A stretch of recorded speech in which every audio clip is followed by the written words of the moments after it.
And remember that freedom is not free, but together we restore it. Farm by farm, forest by forest, house by house, and street by street. You must listen to her. Of course, you must go and listen to Simon Ekpa, who is doing a very fantastic job.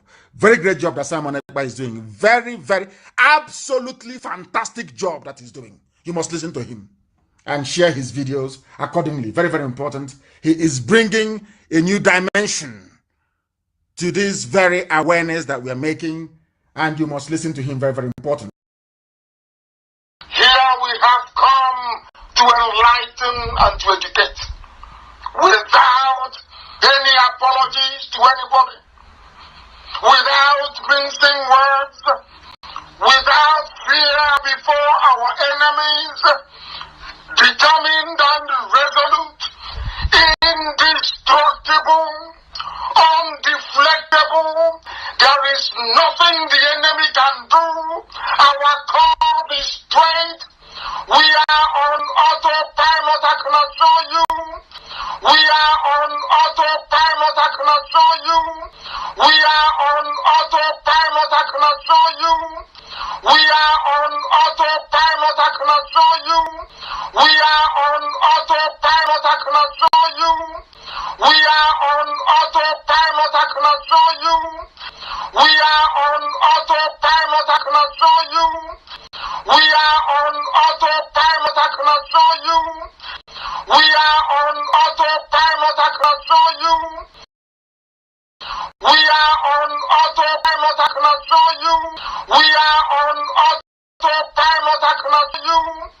We are on autopilot, I can assure you. And the precipitous collapse of the zoo. We are on autopilot, I can assure you. And the precipitous collapse of the zoo. We are on autopilot, I can assure you. And the precipitous collapse of the zoo. But there is one thing I want all of us to understand this very evening. We are facing a very formidable array of enemies, both external and within. And we are going to overcome each and every one of these obstacles. That I can assure you. That they may know that the God we worship is an invisible God, not a God that was wrought by the hands of men. For we do not worship idol, and we can never ever worship idol. Is impossible. This very family, this IPOB, belongs to the Most High. That is how it's going to be until Biafra comes and beyond to eternity. This evening, I want to place it on record that our enemies are intensifying their attack against us from every corner. I am not saying this as lamentation or complaint. I am only trying to prepare our people for what is to come. You are being prepared for what is to come. The time has come to separate the chaff from the wheat itself. Our march is very, very near. The enemies are trembling, they are quaking, they are doing all they can to try to stop us. But they have failed very woefully, and they will continue to fail. But I want to tell you that we are getting attacks from everywhere all over the world. And very soon, they will buy over some of you. Some of you, they will buy some of you over. The spirit of Ekpa Biasika and Ifajuna are still in some of you. When the time comes, they will buy you over. I am not doing this program tonight to ask all of you to be strong. I am doing it to remind you, not that if they succeed in buying you over, you're not going to stop what we are doing. You can't. You cannot. Not in a trillion years. But I need you to appreciate one very simple fact. That at the end of this very race, everybody will testify that indeed Chukwuokike Abiama, the same God of Israel, of Abraham, Isaac, and Jacob, the same God of Ehiri in Aguleri, the same God of Umweri, the same God of Ora Eri, the same God of Owe Eri, the same God of Arochukwu. Not if you know what the true God, one true God. You will know that indeed, not only is he omnipotent, that same God is the owner of this very agitation. No human being can stop it. We have enemies, and we need to be very, very careful, both within and without. Very, very careful. The next 2 weeks will be very pivotal. Next 2 weeks will be very, very important in the life, this very mission that we have embarked upon. The devil will do everything. And you are going to watch spectacularly how we are going to destroy and shame the enemy. That at the end, every glory and adoration will belong to God and not to man. Now let us go and tell you what is happening that some of you do not understand. I want those of you who are hardcore, those who were chosen before you were born. There were some people who were chosen before they were born to agitate for Biafra restoration. This can do. Our God is strength. We are on autopilot. Nothing the enemy can do. Our God is strength. We are on autopilot. I cannot show you. Nothing the enemy can do. Our God is strength. We are on autopilot. I cannot show you. Our God is strength. We are on autopilot. I cannot show you. Our God is strength. We are on autopilot. I cannot show you. message for you. Those who from their mother's womb they were born to do this very work. You must be very, very strong. Because Biafra will open the eyes of black people all over the world. Because Biafra will mean that blacks from America, blacks from the Caribbean, from Southern America, they will all flood into Africa. It will be like the time that Yeshua was born. Biafra is like a light, a beacon. They will follow it. They will say, let us go and see what is happening there. That is what these neo-colonialists do not want. They don't want Biafra to come. I am telling our people so they understand. The mountains, I didn't say one mountain, the mountains in front of us that we need to overcome. And for us to overcome it, we need to be very strong mentally, mental strength. Just like when you're doing anything in life, and it appears as if you are being buffeted from everywhere. That is the time that you no longer rely on willpower or your muscles. You go to your brain to endure and to persevere and to keep going until you overcome. That is the stage we are in right now. To make sure that our brain is in gear to confront everything the Janjaweed has to throw at us. We don't have money. Their budget is over $20 billion to fight us. They can bribe Facebook. They can buy them off. They can do anything they like. They can come to some of you and bribe you off. They can promise you what you've never had before. They can give you maybe a house in Dubai. They can promise you a vehicle. They can tell you, oh, we'll make you vice president. They can promise you anything to make sure that you're like them. But this very IPOB, this very hardcore is not going to move. And I will tell you why we can't move. And do our God is strength. We are on autopilot. I cannot show you. We are on autopilot. I cannot show you. We are on autopilot. I cannot show you. We are on autopilot. I cannot show you. And the precipitous collapse of the zoo is inevitable. Absolutely inevitable. The devil may.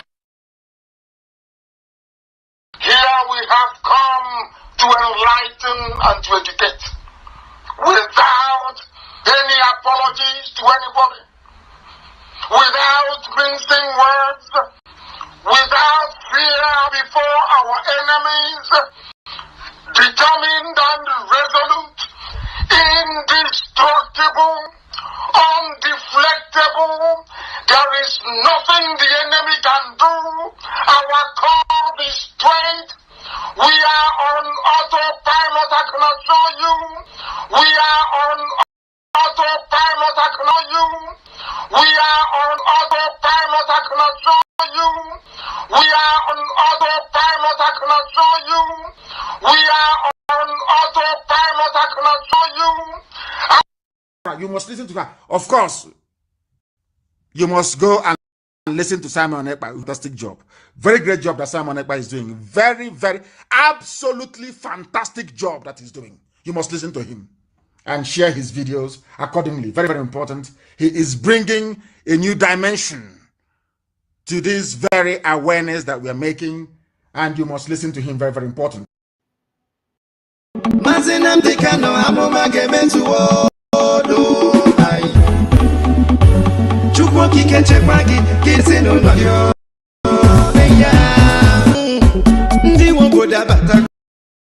Everybody give way. We don't want election before you say we jump referendum. Namazinam de Kano, nothing more, nothing less. I know. I think they want to catch us. I'm not kidding up, still they want to come the rape us. Because we want a savior. My Simon,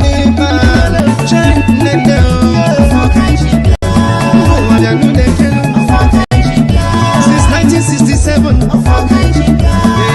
they are killing us. Mazi Simon, I be on the autopilot. You cannot be fine.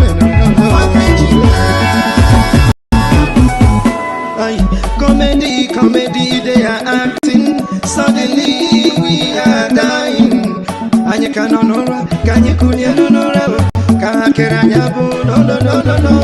Makani when him no be as they see me so. Which kind of election you are telling me so? I am bet to make I could alone, I bet you never know. Never my people, we are going home.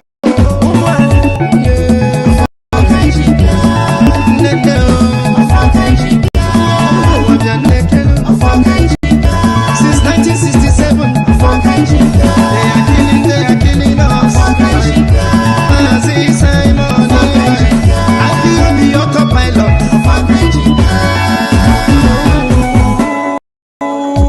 I can't get you, Ahamadike. Oh, Kuwandejino, Madike, Mandin on a prison, Makifani, Lebeno, Anina Topohan in Akandiro, Granolana, no movement, Kobo, I'm not sure you know them. When they won't go their way, China, see Simon, yeah, oh, matter what wine, just see any can, but to Madame, and then to be easy. Only not you can check what you are. Mazin and Kano. We're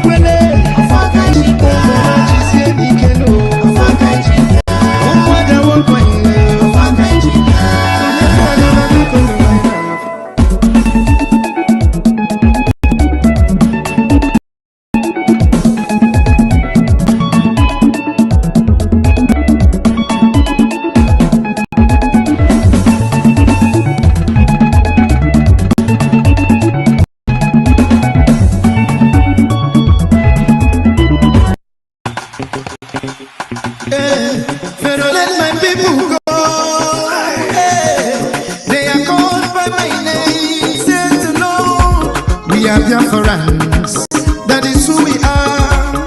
We don't want election in Biafraland. Chukubia no manyo. Chime ikepiyene manyo. Chuba Biafra, Chukunyani Jabamba. Chukubiafra, Chimazina de Kano. You're not a man that will lie, not a man, no. You're not a God that was made by the hands of men. Anya Biafra, Kesi Bona Mama, Anya Tagafo, it is time, no more time again. It is now, on the eve. It is time for the kind of freedom. Master Simon Ekpa, it's time for new dimension. Ewune wemadu, apachia na churu yichi. Watane wegine, apachia lenye yami. Chuku abiana, no kenwo. Hallelujah, I'm an inoya. See them as they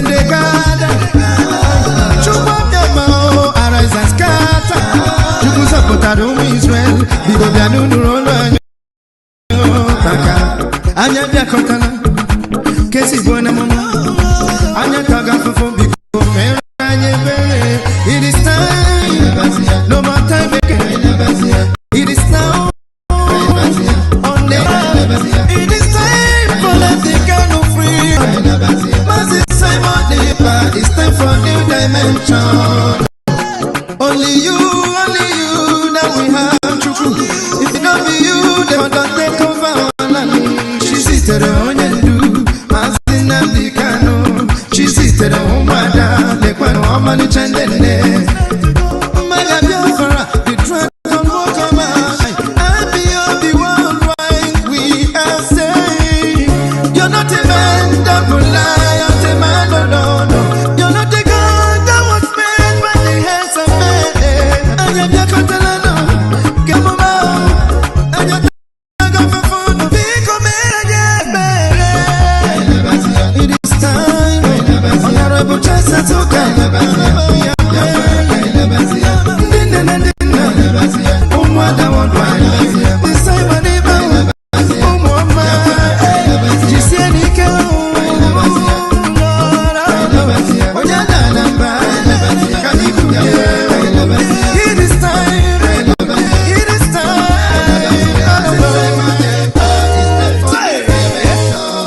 Biafra is the last miracle on earth. We are changing, yeah. Freedom they cannot now, Kobodo G. When you freedom they cannot now, to put the one they begin. We are changing, yeah, cause when about us, we are getting ready, cause I'm following the better love you. I don't tell us so we are what they want. Ebe haji chikaronye ngwani ebu change ike change ukweku nakale wafe ichisi njuweku yembelebe iya no time yamba so mama say say money I say lebelebe we don't say we don't say o say tigo we are changing again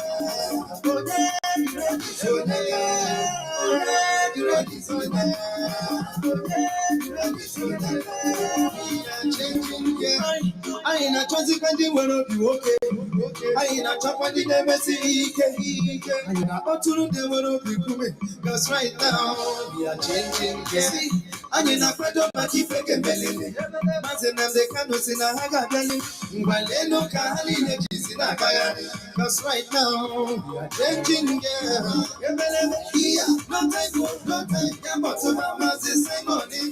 I say, we don't say, we are changing again.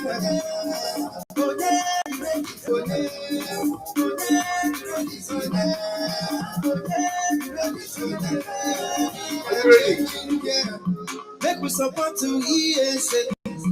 I just turn out to the love story. Because my tongue because right now we are changing. See, I ain't a back on the same money. You can be a bunch of wagon no more. I be out of my lot to right now we are changing. No time. Yeah, but to mama's the same money. I say, we don't say. Oh, say, we are changing again. Oh,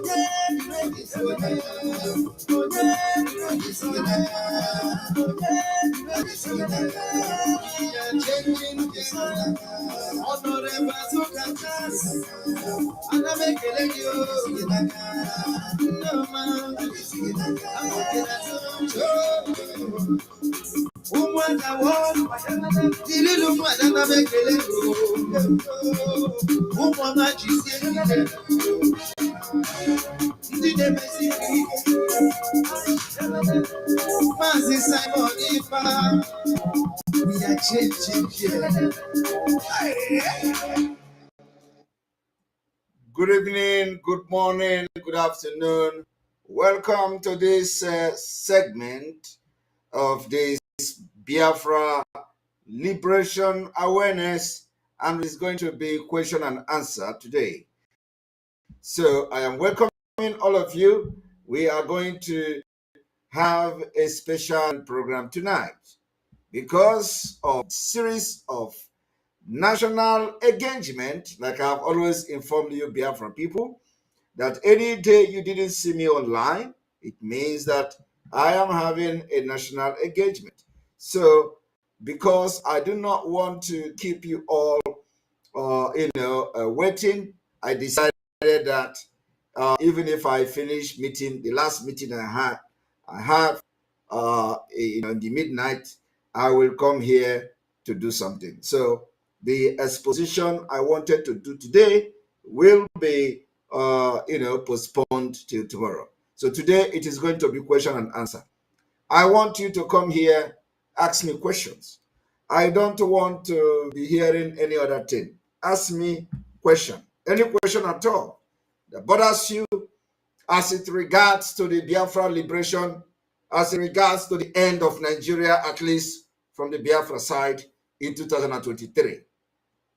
As in regard to Biafra breakaway in 2023, ask me any question, and I'm here to answer you. Remember, we continue to preach no election in Biafra land. And Africa Confidential, thank you very much. Africa Confidential, you are not a Biafran. You have always been here. You are even a member of this particular Enter Biafra group. I have not asked people to start calling. Let's making my speech before you can call me. So if you are calling me, please stop calling. Allow me to speak. And when I ask you to start calling, you call in. I want Biafran people to understand that autopilot is a divine mandate. You know, sometimes some people will think that they are still in this movement. They don't know that actually they have jumped out through the window or through the door, through the front door or through the back door of the movement. They jump out without knowing it. Autopilot. You don't even know when you jump out of the plane why the plane is moving. I want you people to understand that everything has happened. The only thing that we are waiting for now is the raising of the flag, of Biafra flag, and the Biafra restored. That is the only thing left. Every prophecy have come to pass, including Mazi Nnamdi Kanu prophecy, including my own prophecy and my own prediction. Everything have come to pass. I told you people sometime ago that I take word from the heart of Mazi Nnamdi Kanu. I don't know how many of you remember that. I said, whatever I do, I take word from the heart of Mazi Nnamdi Kanu. And let me make it clear today, for those who do not understand what we are doing, because I watched somebody crying. I watched somebody crying on social media. I have cried. I have cried too.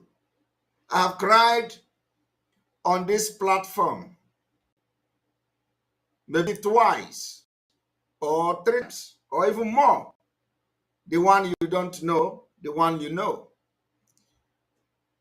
During the time I cried was the time I saw many things I didn't know was happening in this Biafra movement. A lot of people, they insulted me. This Irat, sewage rat, they insulted me. They make mockery of me. Like the one in Turkey. He said, Simon, you have not started crying. He coming to shed tear crying on social media. Then I have not responded to their attack against me. So I watched all of them. And the reason I cried on program is not because I'm a weak man. Okay? But because what I saw because of what I saw, that some of them know, but because they are part of it, and many people don't know. That was what made me cry. I looked at Mazi Nnamdi Kanu. I looked at what I have seen. I came online. I couldn't hold myself. I cried.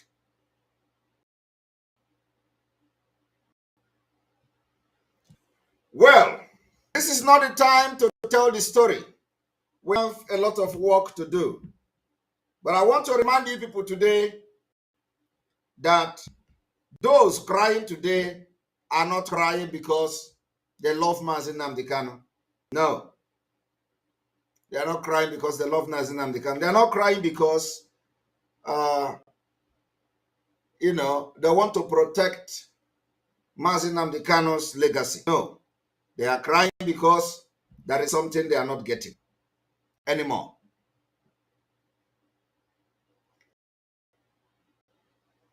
When I cried, I did not cry because there is something I was getting and I'm not getting it again. I cried as somebody who loved not just this movement.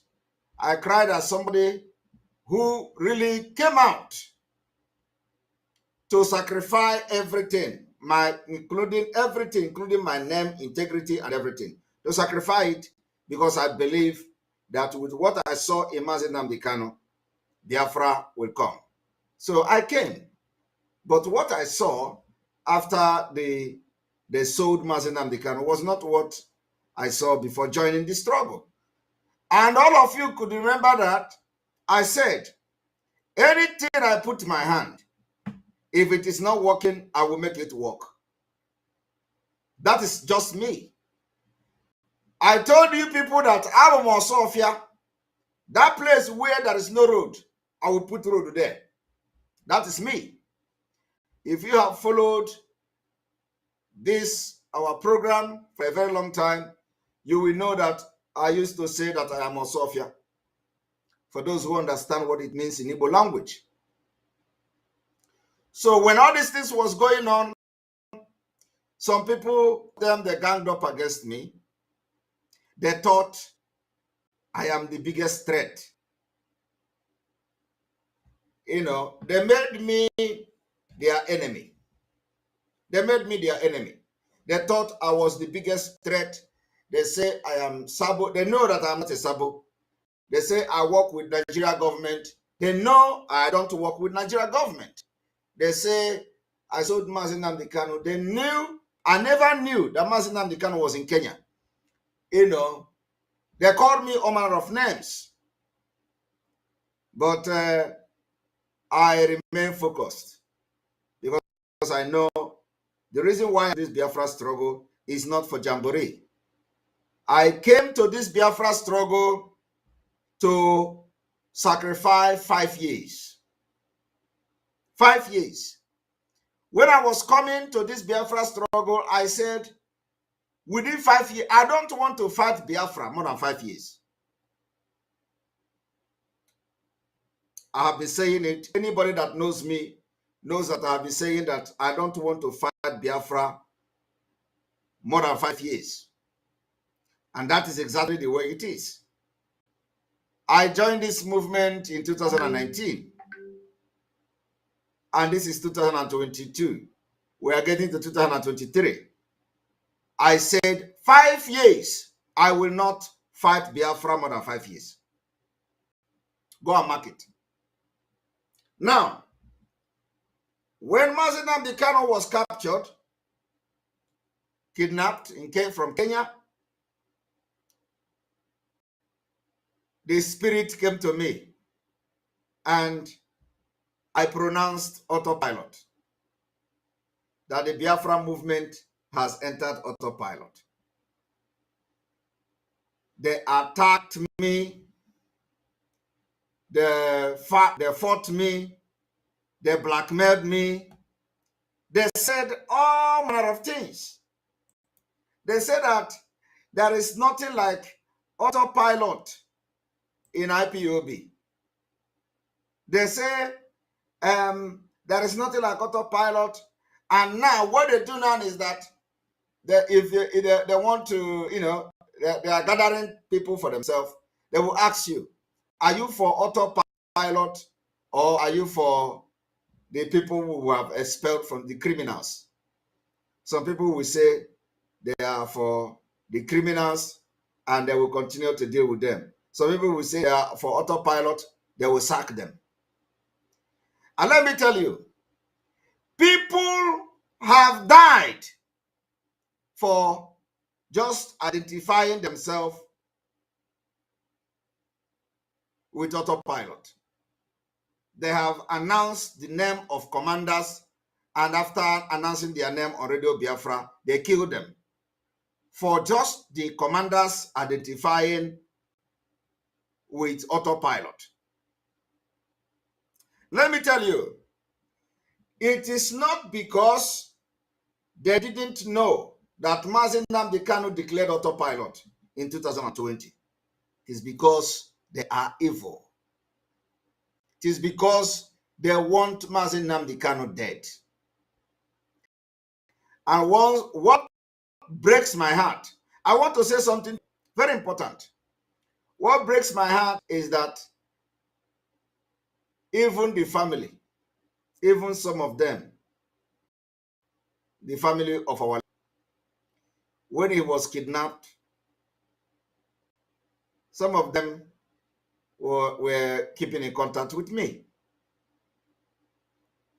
And as they struggle for whatever interest I do not know, those who were in contact, they started to distance themselves. I look at them and laugh. Because if you are not genuine, you can never identify yourself with me. So, I told them, I will no longer take order from Mazi Nnamdi Kanu from the prison or from the DSS dungeon. And I gave a reason. The reason I gave was that Mazi Nnamdi Kanu is not free to give orders from the DSS dungeon. Another reason I gave was that we don't want anything we are doing for them to use it against Mazi Nnamdi Kanu. So whatever that we are doing in this Biafra liberation, they don't have anything to link it with Mazi Nnamdi Kanu because we're not taking order from him. They still blackmail me, attack me that I said I'm not going to take order from Why I'm saying this thing is that so that it will be on record. Because when I said I'm not going to take order from Mazi Nnamdi Kanu, I gave reasons for that.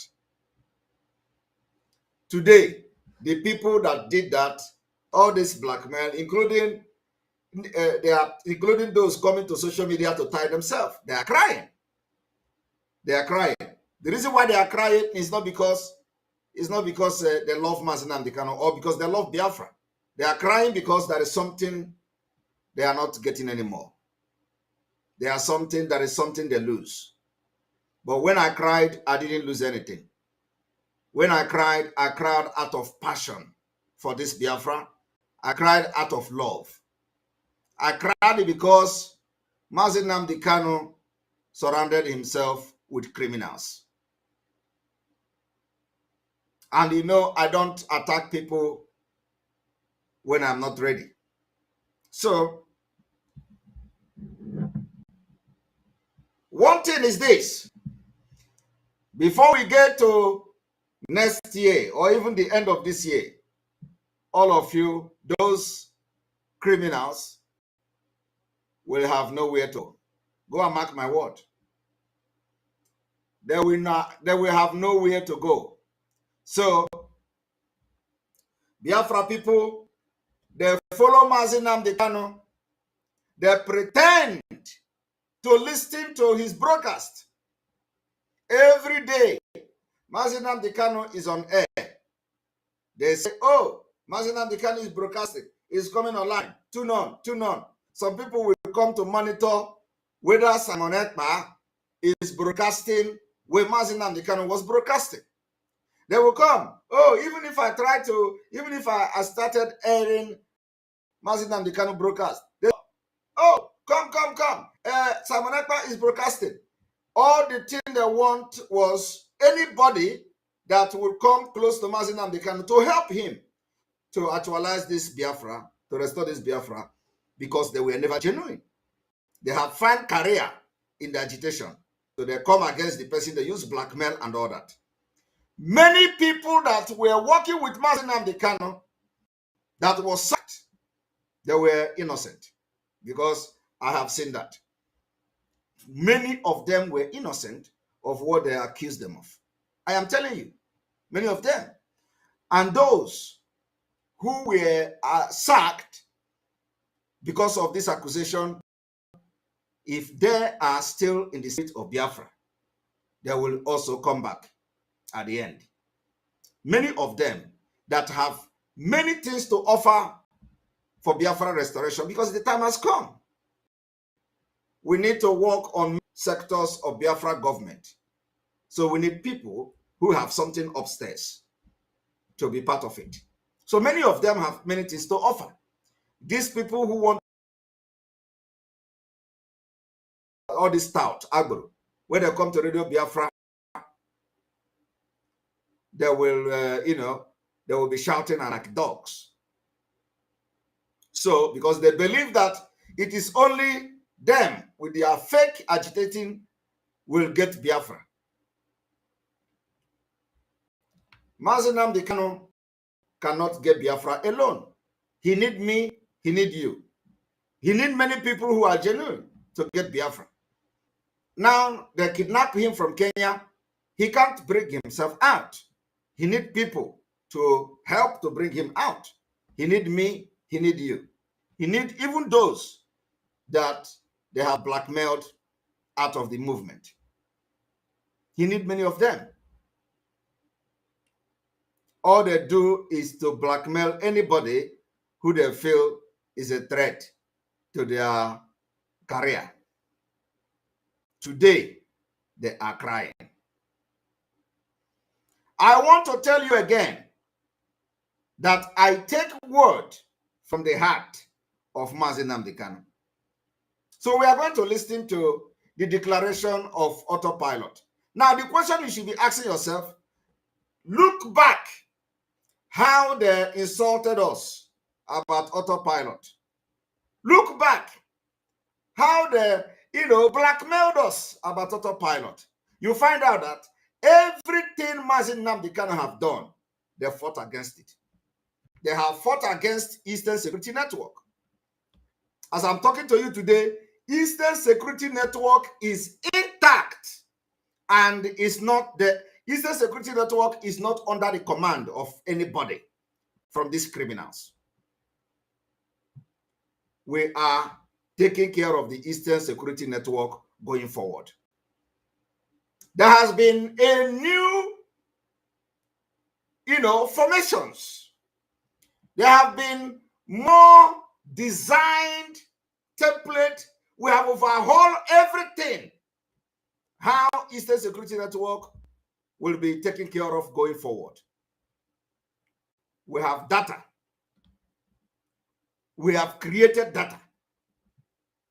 So anybody coming to tell you that they are in charge of Eastern Security Network, they are criminals. They are liars. We are going to fund Eastern Security Network, and we will support them and provide them everything they need to secure our land. So anywhere, anybody comes to tell you that Eastern Security Network doesn't know Simon Ekpa or does not know autopilot, they are all criminals. We have taken charge of the Eastern Security Network. The entire Eastern Security Network in entire Biafraland, we have taken charge. And we are going to provide everything they need going forward. Let me tell you one thing.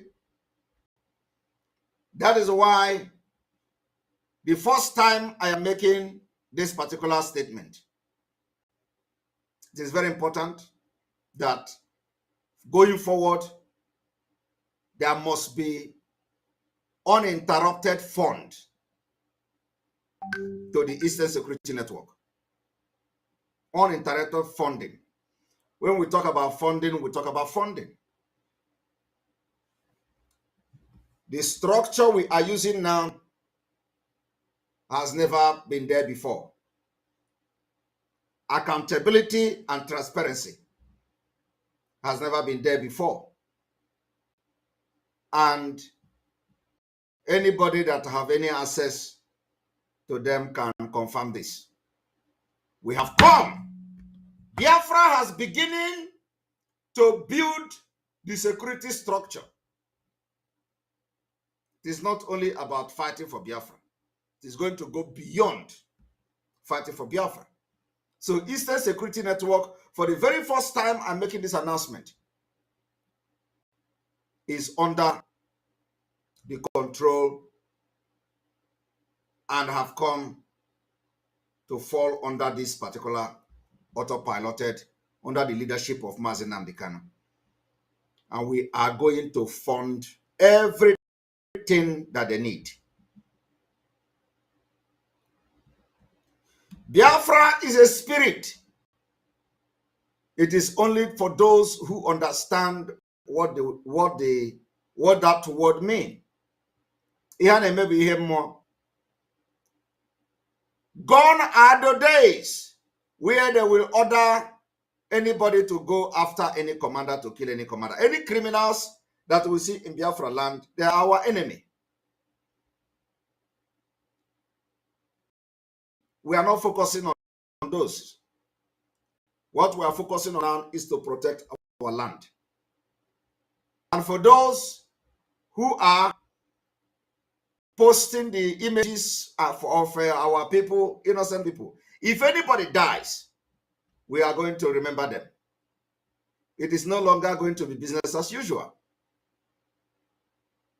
Those who rant on social media, who rant on Radio Biafra, thinking that, they are still relevant in this movement. They don't know that they're gone forever. We will pilot this particular movement until our leader is released, until our leader will come out. And those who say they want to scatter Biafra movement, I am telling you today that what you don't know is bigger than you. Nobody can destroy this Biafra movement. Nobody. That is why when Mazi Nnamdi Kanu was talking in parable, some of them who claim to follow him, they don't know.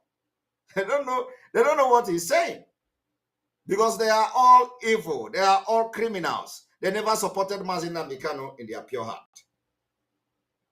So today, everything is coming very clear. They have come to understand that when Mazi Nnamdi Kanu say, it will take you 100 years to penetrate IPOB.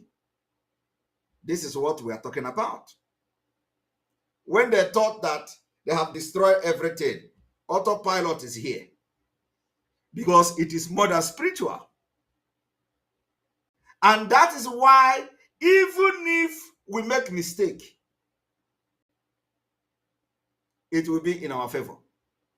Because it is ordained by God for Biafra to come. And this particular autopilot will restore Biafra next year. Go and mark it. Biafra will be restored in 2023. If it didn't happen, it will be the open and the beginning of Biafra. But I'm assuring you, we restore Biafra. Go and mark my word. And I have always told you people, I know the day Biafra will come. Do you know when the first time I made a statement? Last year. They attack me on social media. They blackmail my name. They say, oh, please, if he know when Biafra will come, why are we wasting our time? Please, let him just tell us so that everybody will go and sleep. They say, oh, Mazi Nnamdi Kanu don't even know when Biafra will come. It is you. Who told you that Mazi Nnamdi Kanu don't know? Did he tell you that you don't know? Well, let me tell you, I know the day Biafra will come. We are going to make it possible. This Biafra movement is real. Those of you who have come and you have made Biafra agitation your career, sorry, you have been kicked out of the movement. You are only going to struggle between now and September, October, and we will hear of you no more. Those of you that are crying today, if you are spiritual, like you claim, you could have asked question about Simon Ekpa. Should have consulted that whatever you worship. Ask question about Simon Ekpa. Is this Simon Ekpa real? Is this Simon Ekpa fake? Is this Simon Ekpa genuine? Is this Simon Ekpa really supporting Mazi Nnamdi Kanu? You should have gone to all this your Dibia and all this your Oracle to consult them and ask them question. But you didn't do that. All you do is to come on social media to call me criminals. You call me criminal, you call me a fraudster, you call me a blackmailer, you call me this, you call me that. And let me tell you, one of the women was contacting one of the Umada. Simon, that Simon, if we tell you what we know about that Simon, if you know what we know about that Simon, and this is a woman that I have had meeting with. If we tell you what you know, tell them what you know about this Simon. If we tell you what we know about this Simon, tell them what you know about that Simon. And what the member of the woman that now asked the woman, can you tell us what you know about this Simon? The woman say, do you know what Simon did? Simon hijacked Umeri account. Simon hijacked the website and changed the website account and put his own account. And of course, for somebody who is not an insider, who is not a member of Umada, the person will be saying, wow. But it happens that the woman, the member of Umada, knows exactly what we have done. And I was telling her, you see, this is how they go and blackmail people. So, these are the problems. They tell you Simon Ekpa is this, Simon Ekpa is that. Tell them what Simon Ekpa have done. That's why we can come. I will expose you for 1 year. I'll be waiting for somebody to expose me. Nobody have come to expose me. I have exposed everybody. I've exposed, including the one that went to Juju. I've exposed them. I am waiting for anybody to come to expose me. Nobody have been able to do that. And I said, I did not only ask them, I said, any day you see, bring a voice message, recorded voice, where I am discussing with any politician about Nigeria. Bring it. Bring text message where I am discussing with any politician in Nigeria. Bring it. They have not brought anything. I have been asking and challenging all of them. Every day somebody will wear coat like monkey, come to social media. If you know what I know about Simon Ekpa, I am going to do this. I am going to do that. Yet, they have not exposed me. Even the one that the nakedness is on social media, they have not exposed. I'm waiting for them. So the reason why I'm making this comment today is because of the voice message or the recorded voice of our leader, the broadcast of our leader in 2020, that he declared autopilot. On a more serious note, I didn't know that our leader declared autopilot, honestly. But because I have told you people that the spirit of Mazi Nnamdi Kanu connects with my spirit. And that is why I have said I take word from his heart. A lot of people didn't believe it. I must give credit to this autopilot media person. This guy is doing a very fantastic job. Freeman Obialo.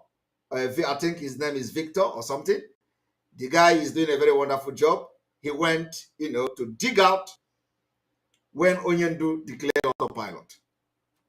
And today, all seen it. They attack me. They say there is nothing like autopilot in IPOB. They say anybody that is autopilot. Now, the question is, what are they going to do to commanders they have killed in the name of supporting autopilot? What are they going to do to those people that have finished their life and rendered useless because they fight with autopilot? While Mazi Nnamdi Kanu is the spiritual janitor of the autopilot. Today, I am going to play part of that particular broadcast. So let us listen to it.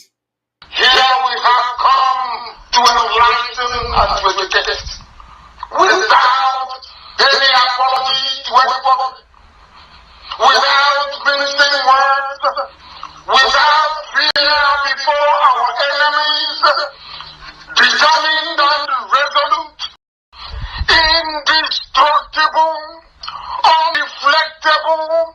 There is nothing the enemy can do. Our call is straight. We are on autopilot for you. And we are on autopilot and we are on autopilot for you. And the precipitous collapse of the zoo. We are on autopilot for you. And the precipitous collapse of the zoo. We are on autopilot for you. And the precipitous collapse of the zoo. We are on autopilot for you. And the precipitous collapse of the zoo. We are on autopilot for you. And the precipitous collapse of the zoo. We are on autopilot for you. And the precipitous collapse of the zoo. We are in autopilot. We are in autopilot, I can assure you. That was our leader, Mazi Nnamdi Kanu. A prophecy. In 2020, an autopilot was pronounced by me in 2021. Today, this broadcast is out. I can assure you. That is why whatever they do against autopilot, they failed. Because they don't know the spirit behind autopilot. They don't know the spirit behind the movement. Autopilot was anointed by Mazi Nnamdi Kanu. So every decision we make today is under the anointing. I am telling you the fact. That is why we are doing unimaginable things. That is why we have been able to do many things within 1 year. Within 1 year, we have created radio. Within 1 year, we have chased criminals out of the movement. Within 1 year, we have rebranded everything. Within 1 year, we have taken charge of the all Eastern Security Network everywhere in Biafraland. Within 1 year, we have united Biafra agitators. Within 1 year, groups of Biafra movement are coming together under autopilot because it is a divine mandate. And within 2 years, we are going to restore Biafra. And now we have spent 1 year. And next year is the second. So within 2 years, this autopilot will restore Biafra. Go and mark my word. I am serious. So when you see us doing something that they have not done, all these criminals have not done for 10 years.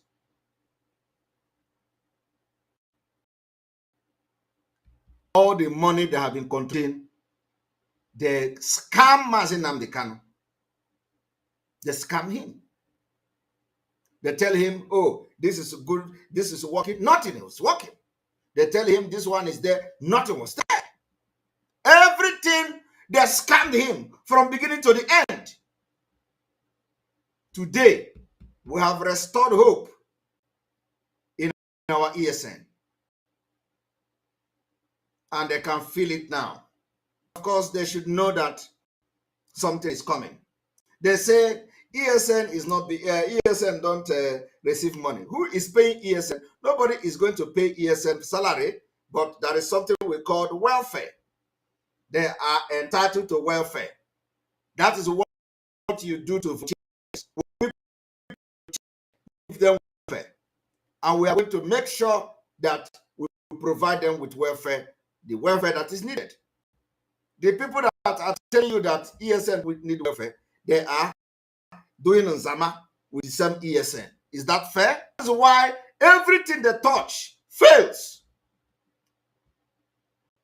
The ESN personnel put their life on the line, and some people somewhere, somebody somewhere in Kuwait, a criminal, is eating fat, has been eating fat. That is why their eyes are red. Their eyes are out because they never believe that we are going to end this their career. We have ended it. Their career, all you go pay. And if you continue to give them money, that is your money. Because some of them, what they do now is to have one group here, one group there, one group, one place there. You know, they'll be giving them small thing. Oh, take this. After 3 months, take this. After that month, take this. And these are the people they subject to degrading treatment. They don't take care of them. They don't ask about their welfare. They don't give them food. Nothing.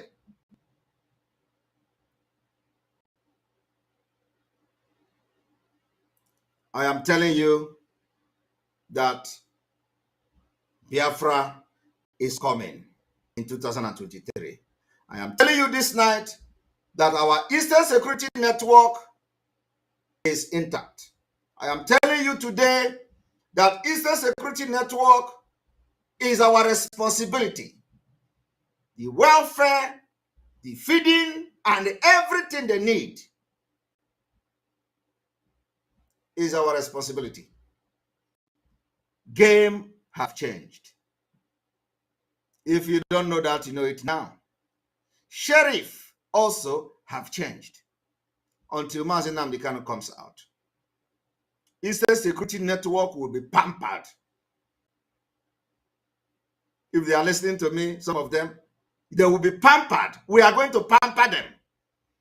They are the people that protect our land. Why these people are subjecting them to, you know, and they use under volunteer. Oh, they are volunteer. You don't have money. You don't give them this, they are volunteer. Who told you that? Even some of them can't even twice a day. Some of them don't eat at all. That is how wicked these criminals that surrounded Mazi Nnamdi Kanu are. Criminals. How wicked they are. They don't feed our men. From down on, since, you know, we chase away the last criminals. There are other people that is still left. I want to tell you, this particular separating the chaff is still ongoing. We still have few people that is going to leave autopilot. And then we are good to go. Few people more to go.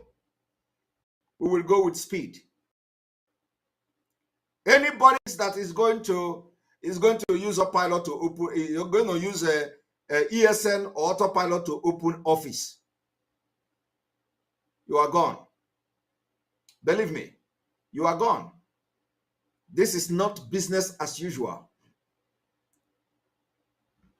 The new system and the new pattern and template for Eastern Security Network has a. The only thing we know now is to fund them and make sure that our land is protected and our land will be defended when the need arises. Today, this particular broadcast is question and answer. Having spent almost 1 hour addressing you, I am going to open the line. So, on this note, I want you to call in and ask questions. If there is any question that bothers you, This question and answer is going to last for the next 1 hour. Then after that, one moment.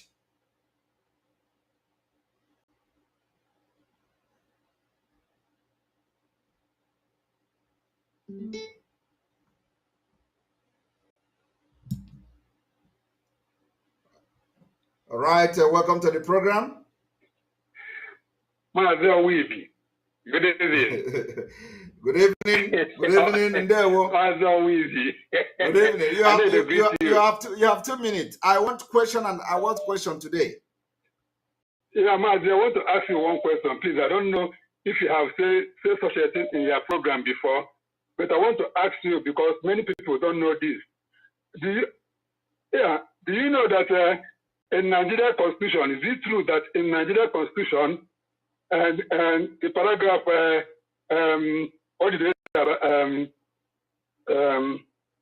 exclusive list in Nigeria Constitution, I think paragraph 36 or 26 says there will be no seaport or international airport in Igbo land. Is it true?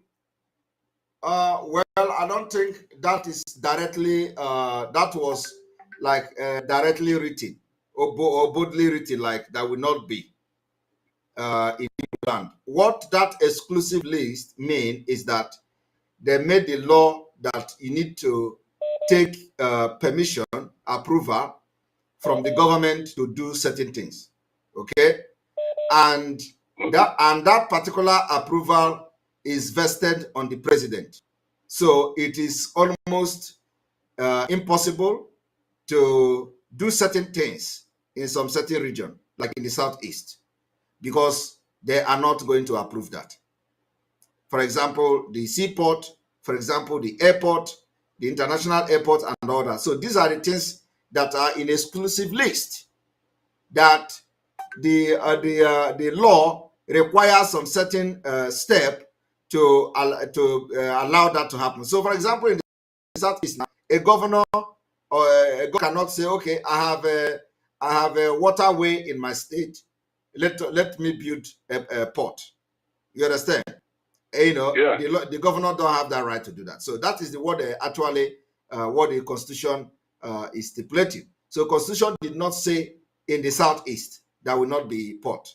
In the southeast there will not be airport. I don't think the Constitution will say a such thing, because then it is a direct attack. And no matter how bad the Constitution is, it cannot specifically say there will not be port in the southeast.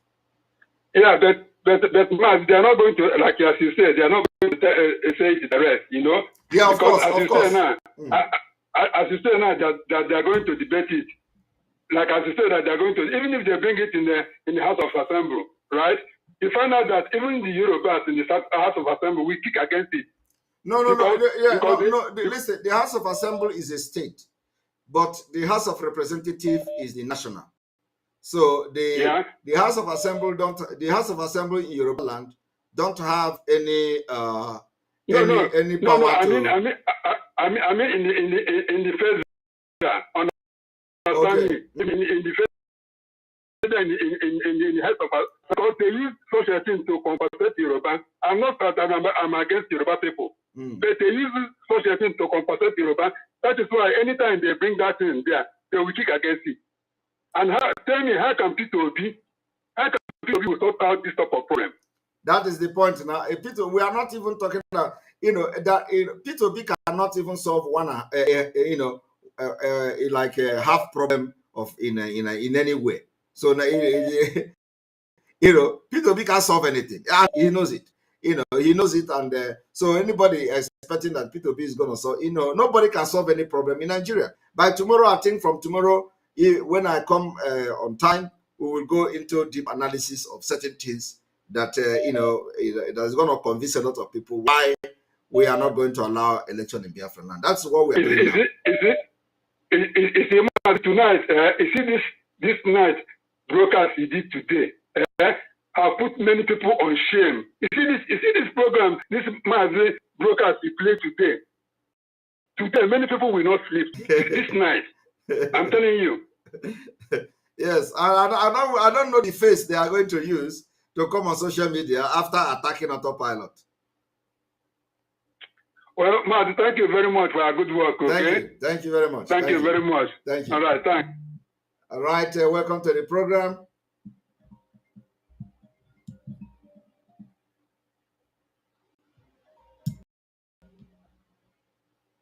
Right, good evening from here. Welcome to the program. Good morning and good evening, Mr. Simon. I'm calling from Turkey. You're welcome. Okay, thank you. This is my first time of calling. First time of calling. I'm Wow. a first time caller. Wow. Okay. May I ask you? May I ask you what motivated you to call for the very first time? Yes. Yes. Thank you. I want to first thank you for what you are doing for us. And secondly, before you should understand that Mazikano was at the time told the soldiers that were in the zoo military that they should resign and can double their salaries. So about people that are making noise all over the internet about the Eastern Security Network that are not supposed to be earning anything. So secondly, then I'll have to ask my question very first. Please, about the radio, which I think is a paramount thing that we should face now.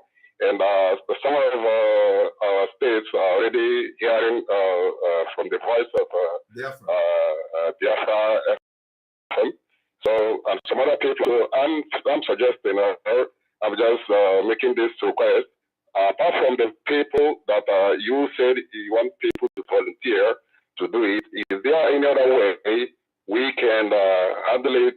Because those people from other, like the coastal region area, since they can't, they're not coming up to do anything, is there any way we can handle this without waiting for individuals to do it, sir? That's what I want to ask, sir.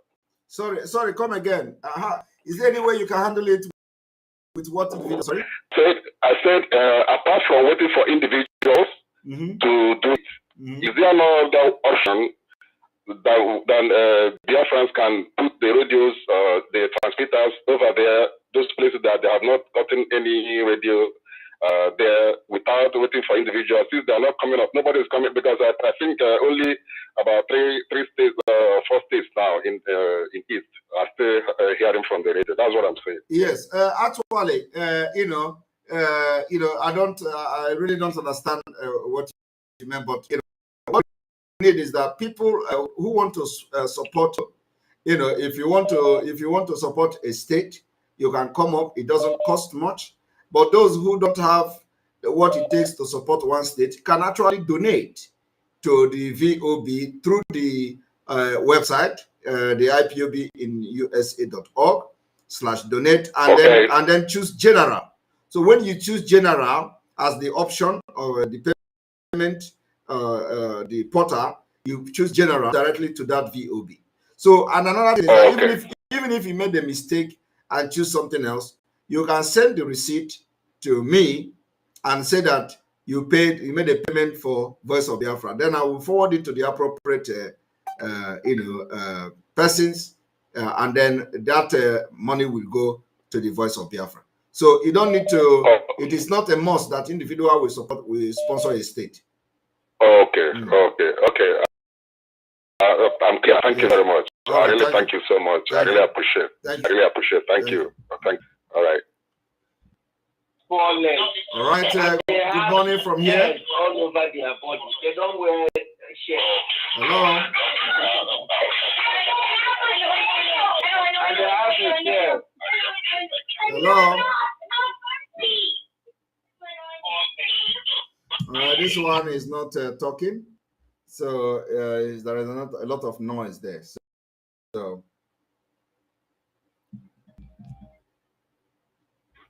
all right. Good morning from here. Good evening, Simon Edman. Yes, welcome to the program. Yeah, it's Pedro. Simon, Yes. there are some certain things that baffles me that I want to have some private answer to it. You understand? Okay. And Soludo now is now saying that he's now attacking the ESN, or he's now attacking kidnappers in the bushes and recovering some arms and whatsoever. But Rufai said that they cannot attack those people because they will put the life of the kidnappers in danger. So what I'm asking now is, if those people that Rufai say that they are not trying to approach them because the life of people are in danger, how is now Soludo trying to do it without putting the life of people in danger? Because since they have attacking those people, I have not heard, or I have not noticed any information that they have caught people with people they kidnap, showing that they are not after kidnappers, after ESN.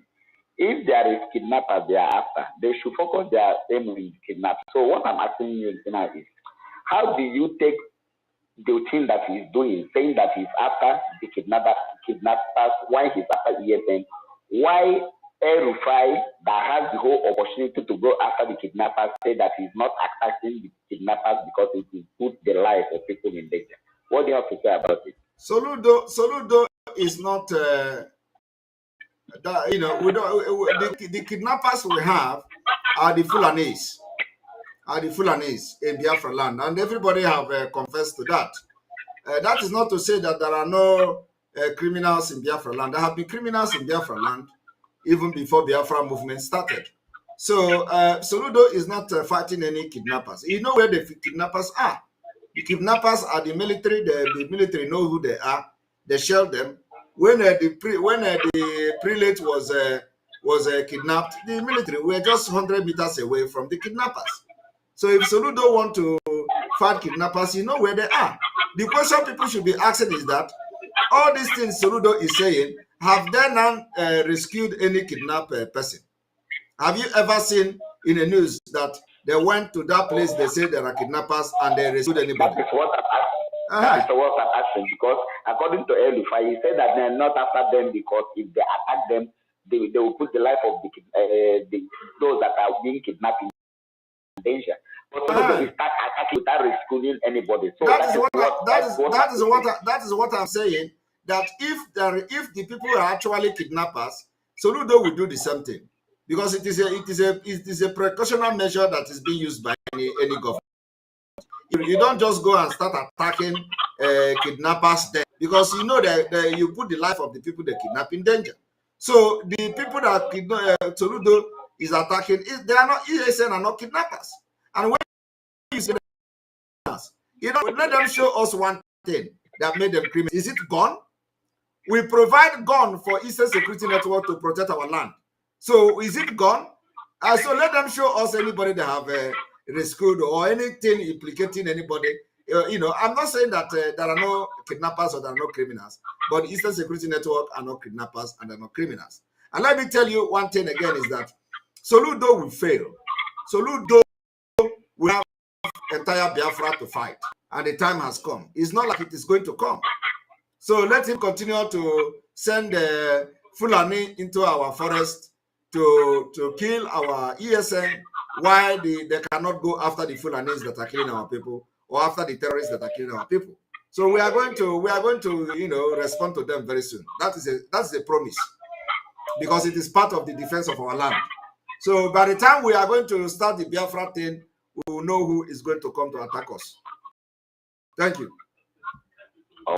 Thank you, sir. Good night. Yeah.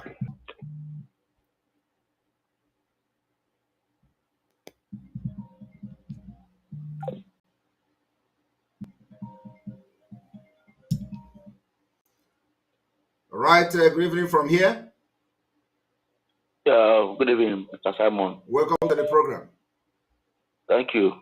I am calling from Biafraland, quite precisely. You're welcome. No Guacha. Thank you. This is my first time I'm calling you. Wow, you're welcome to the program. Yeah. Thank you very much. Yeah. All we are saying is that we do election in Biafraland. We have been preaching this gospel every day, no matter what. how people have been criticizing us. But one thing I want to tell you is that I got information yesterday about what is happening in my village in Ohafia. My sister called me that that our men have gone into bush to after the Fulani, because last time we chased them out, it's like they are forced back to come back to attack our people again, these Fulanis. Because last time when we chased them out, this good Lord body camp, their people are inside that body camp. They use them to begin to fight our people in Ohafia there. So I don't know. You have to do something about that area so that our people will also know what is happening. And again, what I want to ask you again is, I'm afraid for this no election or declaring of Biafra next year, our leader is still in the hands of the DSS. My brother, it will be taking care. We don't want to hear anybody telling us anything afraid. Our leader is there, and measures are being taken. So I don't want to discuss anything on that issue. Don't come here to tell us about afraid. You are just telling me now about how they are coming to occupy your land in Ohafia there, in your village. Something like that. You are not afraid of that. You are afraid of declaring Biafra or anything. We are telling you that Biafra is coming. That Biafra has been declared, So we are not going to declare Biafra again. Biafra is being restored. Biafra has been declared. I don't know how many times we are going to declare Biafra. So a lot of people will come. This one will say we are going to declare Biafra. That one will say Biafra has been declared. This one will say they have declared the Biafra government this and that. Biafra has been declared before. So we are only that they deceived our heroes then, and made them to lay down their arms, and they could not fight till the last man standing. So that's what we're restoring. We're restoring back our nation, the nation of Biafra. And so anything afraid of declaring Biafra shouldn't be coming at this point, because we have seen it all. There is nothing we have not seen. Nothing is happening to our leader. Our leader is, he will be out very, very soon. I am telling you. So thank you very much. Yeah, thank you very much. Yeah. And this awareness was to go around. I don't know how to set your mind in that our place there, because last time they went and knocked Tankaya, I saw it in Facebook. They are passing information that everyone should go and collect PVC to vote to P2B. I have counted it many times. You don't need to just make sure you tell your people when the time comes, they hear sit at home, they should just sit at home. As simple as that. Yeah. Thank you very much. Yeah. Yeah. Thank you. Right. There is no doubt about it. When the time to sit at home, you sit at home. Welcome to the program. Hello. Hello. I'm very busy to God. This is my first time of getting you online. Everybody is getting me for the very first time. You're welcome to the program. Welcome, Agu Chebe. No. Good evening from here. Good evening. I have one question to ask. Go ahead. Broadcasting and announcing there won't be election 2023, right? Yes, in Biafraland. Is this no election only Igbo speaking Biafra or all Biafraland? Do you hear me say in Igbo speaking Biafra? I said Biafraland. So wherever the Biafraland is, we're going to make it possible. Okay. Secondly, please, it's about the so-called Saludo. I know the right from UNN. He was my professor. Okay. I think the little respect he has, I think we 1 or 2 days of this politics, he saw it out. 2, this is the aim of Saludo, to destroy ABGA, because second thing, nobody will vote him. Then another party will take over Anambra. Yes.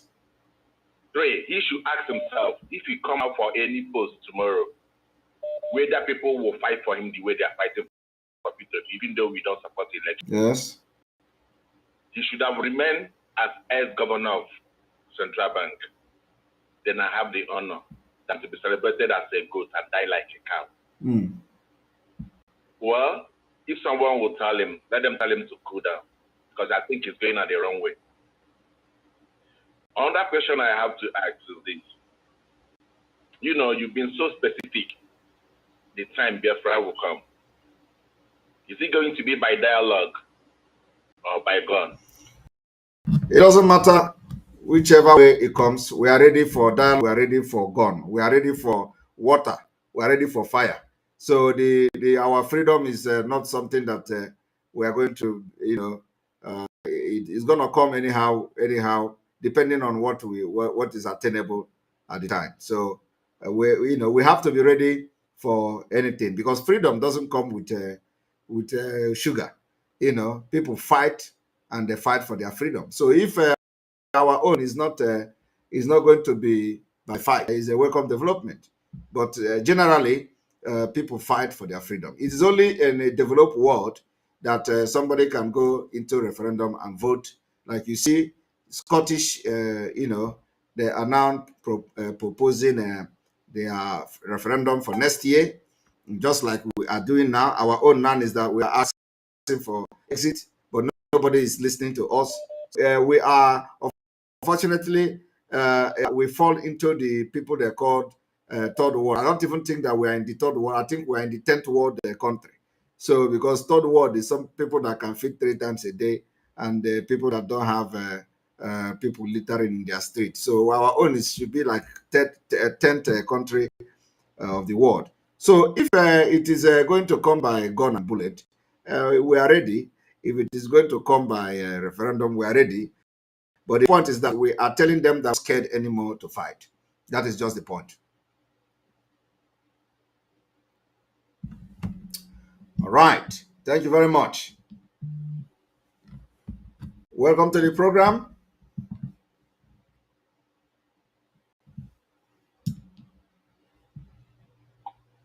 All right. Good evening from here. Hello. Good evening. I'm calling from Biafraland. Yes, you're welcome. You don't need to say your name. Go ahead with your question. Okay. I love you so much. I love you too. I like what you are doing. I love you too. That is why you people are the reason why we are doing this. So, Yes. we need to give you good life. We need to make you I've secure. been following you since let me say last year. You're welcome. Go ahead with your question.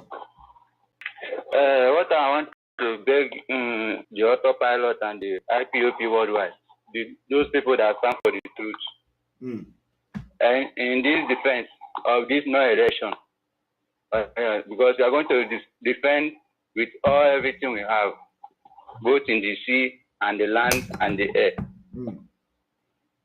Understand? Yes. So I want our IPOP media, both our ESN and to the last, not in the time that we are going to lose gun or we are going to lose bullet. Understand? You have to prepare well so that in any way we need help, at least we are going to have an alternative. Not say that our bullets are finished or we don't have money to buy weapon or to buy anything.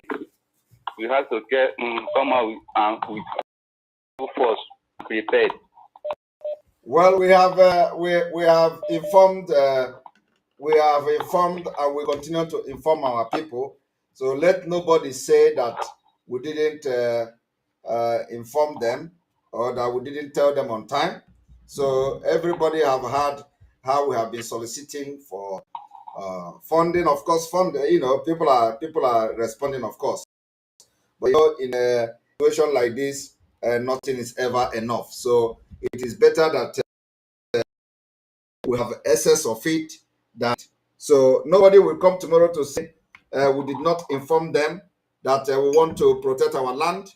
The issue is that the war is already in our doorstep. They are killing people in our land more than in Ukraine. This is a fact.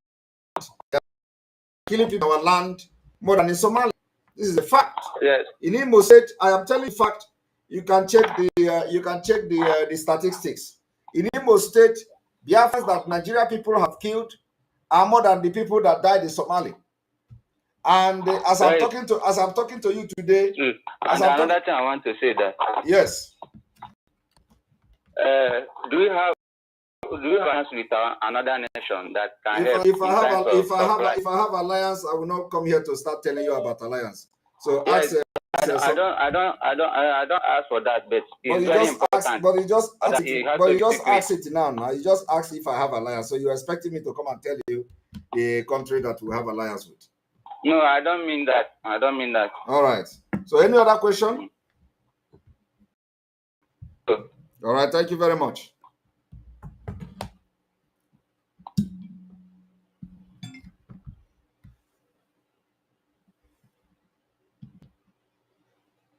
All right. Welcome to the program. Hello. Good evening, Simon. Good evening and welcome to the program. Thank you. Thank you. I'm very glad to speak with you today.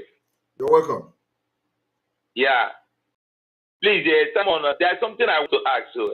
Go ahead. And the question is not for you. It's for we that is here and we that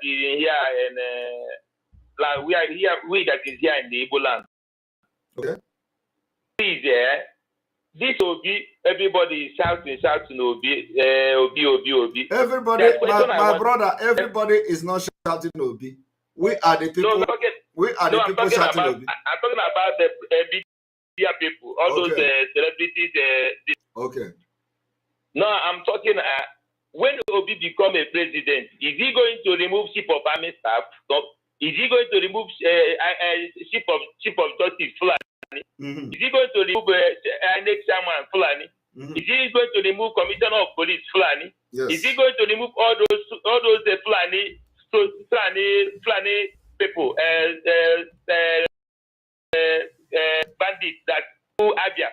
So all Eastern region inside the bush. Is he going to remove all of them? Is he going to remove all those repentant Boko Haram that is in Nigeria so that full Obalo now, full all Nigerians, all Eastern region now? Is he going to start from them, or is he going to make an Igbo man chief of army staff or justice?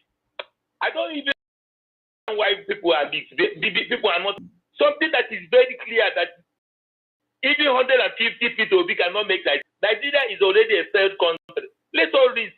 This is the simple mathematics. How can somebody that is not even taking governorship, that is not even the road to his house is not okay? How can he rule Nigeria? If they just wanted to use this guy and draw us back, which is not going to happen. Let me tell you honestly speaking, this is time for we to choose our destiny, to choose our future. Of course. This is not time for president or Nigeria is already gone. This is heavenly, the time that God gave us for us to be liberated. This is when the Israelites is in Babylon, there's a time for everything. In Exodus 3 verse 1, they say there's time for everything, and this is our time to be free. And let me warn all those people that be thinking, maybe person that pays for us, or maybe somebody sees 200,000 on his account. He may be thinking that everything is okay. Let us manage one Nigeria. No. Let us fight our future children. Let us fight for our future children. It's not much they will suffer like us. It's not much they will be slaves like us. Let us fight for our future children.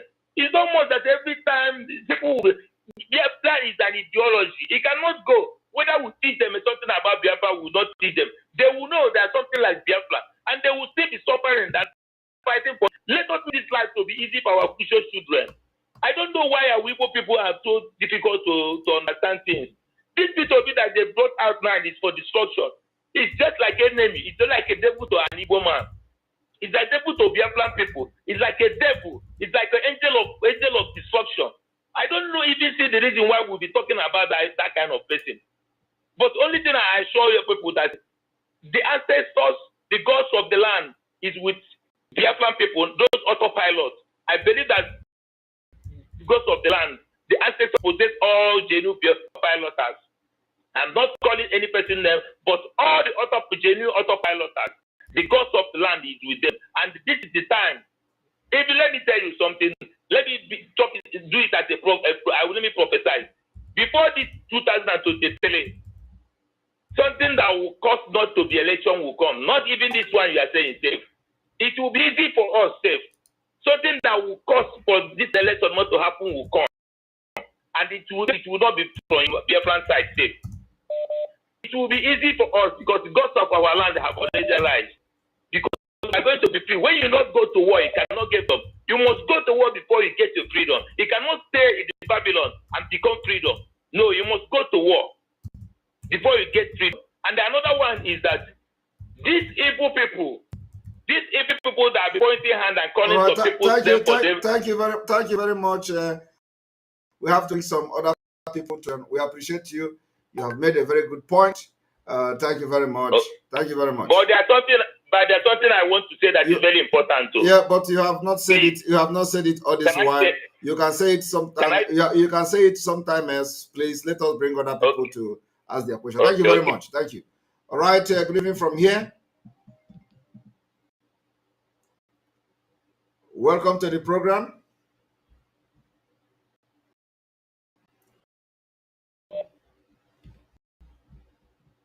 Hello.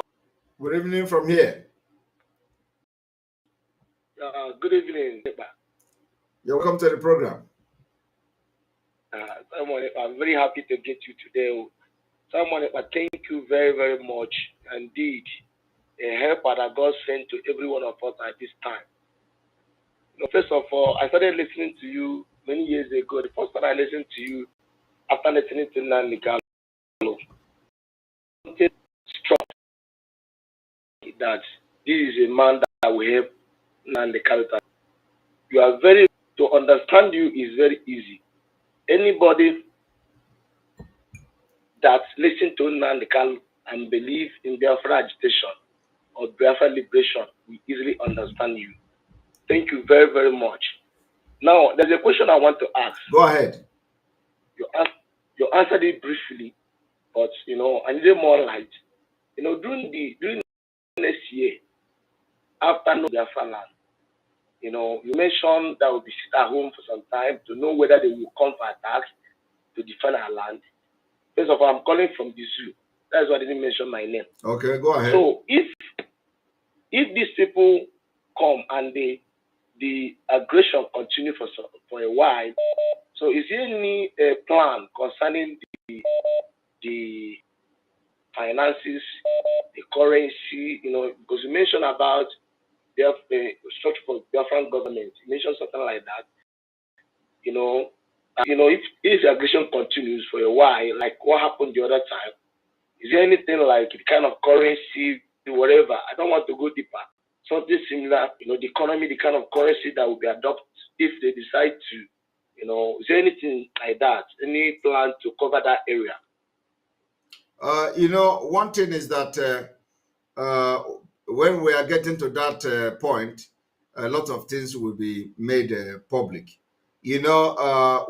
Yesterday, if you follow our program yesterday, I was calling on different professionals of Biafra extraction. I was calling on different groups of Biafra extraction to get ready.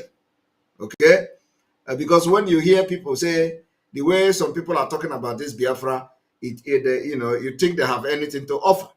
You don't know, they don't have any other thing to offer other than ranting on some radio that Biafra this, Biafra that. So they don't have anything to offer intellectually. They don't have anything to offer economically to this struggle other than ranting and ordering people to be killed. So that's why we, the genuine agitators, under the divine mandate and the leadership of Mazi Nnamdi Kanu, we know what we are doing. Of course, there are a lot of things already going on, but it is not something you can just come to say, okay, it is going to be like this, because the Biafra is bigger than anybody. You understand? You see, when this thing will happen, all these people that are fighting against what we are doing today will come and begin to talk, and you can't stop them, and you can't stop them from talking. Okay, they will come to bring idea. You can't stop them from bringing idea. They will come to want to contribute the quota they want to. You cannot stop them. You cannot say, "Oh, you came late." Okay, so that's why from our genuine heart, are calling people now to get ready, so that they will not be taken unaware. Yes. And when I'm making that call, yes. I'm not calling for you to eat food. I'm not calling for you to get cloth. I'm calling so that the sectors of Biafra government will begin to take its shape for those who have something professionally to offer in different areas to get to start buckling up. But some of them don't even believe that Biafra will come. You know, some of them believe, but they don't know when. So that's why I'm calling them. Thank you. I'm calling them to start getting ready and preparing whatever they think they can offer to Biafra people.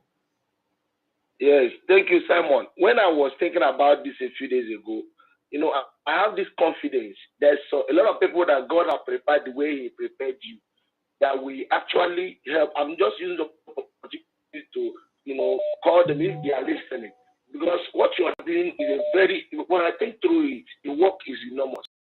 So we need people that's well rooted in these areas, in nation building, you know, because you see, you are fronting yourself, but we need people who can concentrate to be able to drive deep some important, you know, structures that will be able to carry. Let me tell you, I am not moved. They are gonna come. You know, in this autopilot. So for those who have worked very close with me, they never ever panicked for one day. I have never ever get worried how we are going to solve any problem. You know, all of them that are watching me, anybody that have worked closely with me, I have never ever, you know, worried for one day on all these things that have been happening. All this, I have never been worried for one day.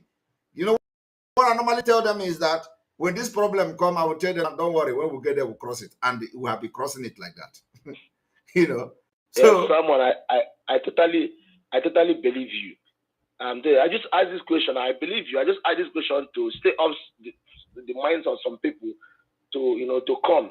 Everybody needs to come on board. But they're gonna come. I believe you when you say it's coming 2023. I believe you because I watch you, I observe you. Even I make a study about you.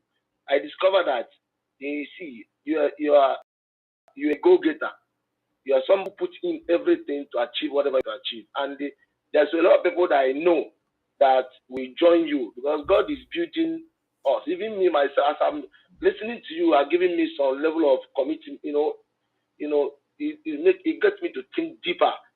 Thank you very much. I don't want to waste so much of your time, but I believe in 6 months from now we're going to be, you know, definitely be a different ball game altogether. We need remember that we need money. Very, very important. So anybody, I know. We need money. The money is the most important thing now. We need money. So anybody all those billionaires should come up. You know, they don't need to come and make it open. They should come up secretly and fund this movement. We are doing the campaign secretly, and we are getting people convinced, getting them to know, you know, that what is happening is beyond what have happened before. Yes. At this time. Thank you very much. Thank you. And praying for you, and the Lord is your strength. Amen. Together we will win this war. Amen. Amen. You say, thank you very much. Thank you. All right, we continue. And there is a poll. There is a poll for the voting. We're going to be doing this every day, you know, when we remember. If you look at the comments, there is a poll. And this in the next, it is now 7 minutes, posted 7 minutes ago. We have 526 votes, and 98% say no election in Biafraland, and 2% say election in Biafraland.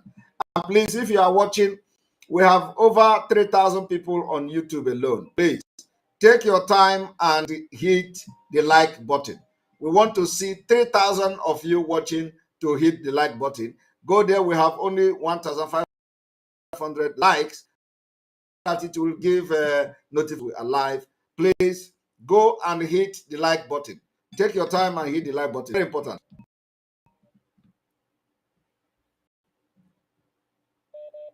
You're welcome to the program.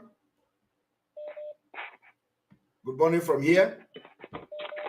Hello. Good evening, sir. Good evening. Yeah. I'm so this evening. Welcome. To hear from you. I mean, You're welcome. You are, yeah, good. Well, I wouldn't mention my name, but sometimes I do send you some message on WhatsApp, and I think from there you know. Go ahead. Go ahead. Talking. Actually, from Biafraland. I just want to, commend you on what you are doing, and again, all the things you have been, telling us, they are all true. And for me, right from the beginning, I know that of course you've come for this movement that everything will be achieved because many have died for this freedom. And sometimes I look at some of our people, the way that even those they say that they are leaders or somehow working with our leader, Magnum De Carlo, all of them they don't know what they're supposed to do or what they've come to do. So I just want to commend you, Mazi, for the good work you're doing for us. Thank you. Here watching, we're happy, and we're having that faith. At least you are giving us to believe a lot of things will happen. And of course, the issue of no election, that one is also noted. So nobody will, be asking questions if there will be election because there's no need of talking about election because what we are looking for is for Biafra. The people that have died for this thing cannot be abandoned just like that. Exactly. It can never happen. So either we'll go for that war or they give us a referendum in a peaceful way. So there's no election. So I want to commend the man for what doing. I'm so happy to hear from you this night. Thank you very much. Thank you very much. Appreciate. All right, sir. Yeah, bye-bye. All right. Welcome to the program.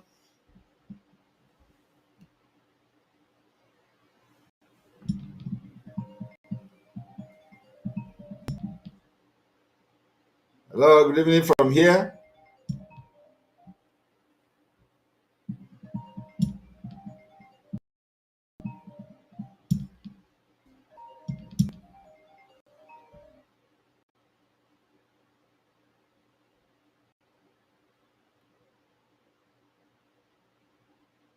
Welcome to the program.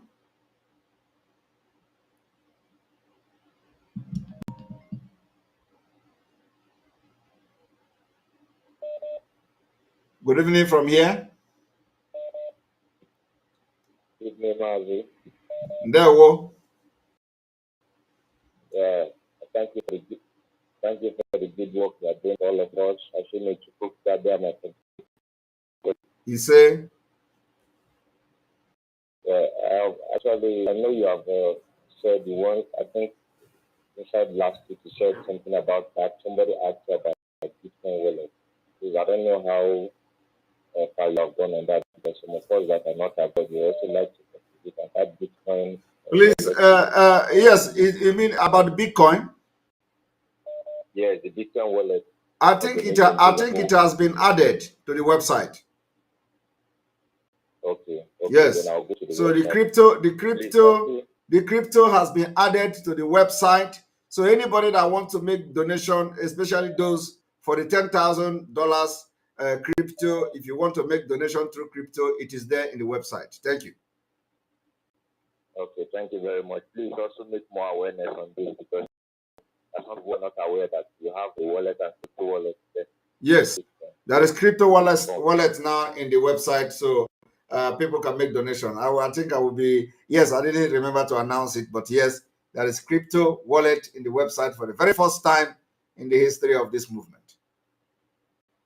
All right, thank you very much, Mazi. You have done everything, virtually everything. Thank you. Just continue to study it, even do more. Nothing can bring you down. I see you, I just look at this if you don't know who this man is. Say? If only they know. Thank you very much. They cannot fight, but they wouldn't have come after you in the first place. Because that is they were never genuine in the first place, so they were, so God have exposed them. Yeah, thank you very much. Like you always let us move with speed. Exactly, with speed. We have changed gear. Yes, sir. Thank you. Thank you very much. Thank you. All right. Good evening from here.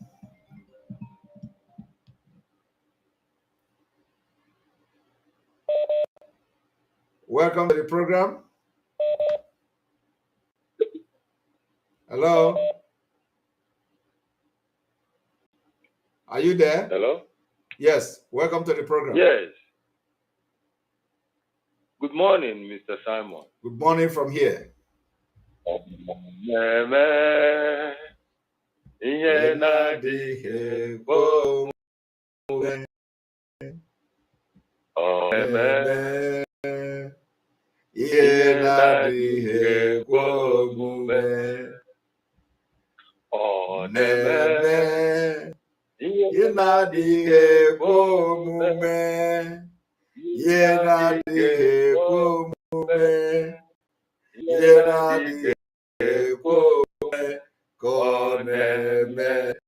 Chai, you don't have a spirit. Much. Right. He say,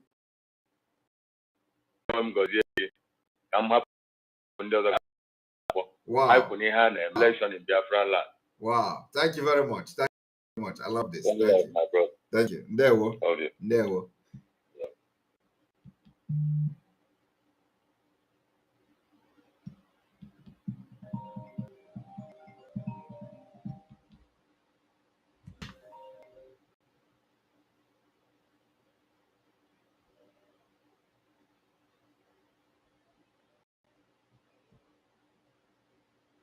Hello, welcome to the program. Hello. Brother Simon, good evening. Good evening from here. Good evening from here. Calling for IK, calling from Gambia. From Gambia, you're welcome to the program. Yes, first time of calling you. I'm happy to get you today online. First time. Always I've been trying but not picking. Wow, wow, you're welcome. Yeah. What little thing I want to chip in is that I want to encourage my people, my Biafran people. Let them not be panicking of what to use and that everything will be in place when the time needs. Yes. Let them obey what Simon Ekpa is telling them. So everything will be normal. I just want to encourage our people. Let them not be panicking. Just obey. And as they can see, genuine fighter, Simon Ekpa is calling every other agitators to come on board. He's not doing it alone, and he's not doing it by himself. Yes. And whatever Simon Ekpa is doing is what Mazina and the Kanu would like to do if he's out. Yes. So let us focus and join Simon Ekpa. Encourage him. When the time needs, our border will be secured. This fight we are talking, fight, is just to secure all our border, secure the air. That is all. But when the time needs, those things will be put in place. Let no one panic. Exactly. Thank you, my brother. Thank you, my brother. Thank you very much. I will be calling, since I've been trying to get you, but I could not get you. Since the first day you start this agitation, I've been following you. But when autopilot was declared, which you are not even the one, you just say that Biafran struggle has entered the autopilot. Exactly. They start calling us autopiloters. And we accept the name they give us. Yes. The name is, start disturbing them. They start envying the name they give us. They are the one that call us autopiloters. Yes. You just mentioned that the Biafra agitators have entered, Biafra struggle has entered autopilot. They use it against us and start calling us autopiloters. Now we accept the name. The name will start beating them again. I don't know what to do to them again. Honestly. I don't know what we have done to them. Honestly. But I'm just encouraging you with you. And the Chukwu the God of Biafra is with you. Nothing to worry. And I want to encourage our people. Let them stop panicking and just be ready for things to come. Yes. Okay, thank you. Thank you very much. Thank you very much. I appreciate. And okay. And those asking for the number, I'm just sending the number now on, so you can see the number there. You can call that number. I don't know why this number calling me cannot connect.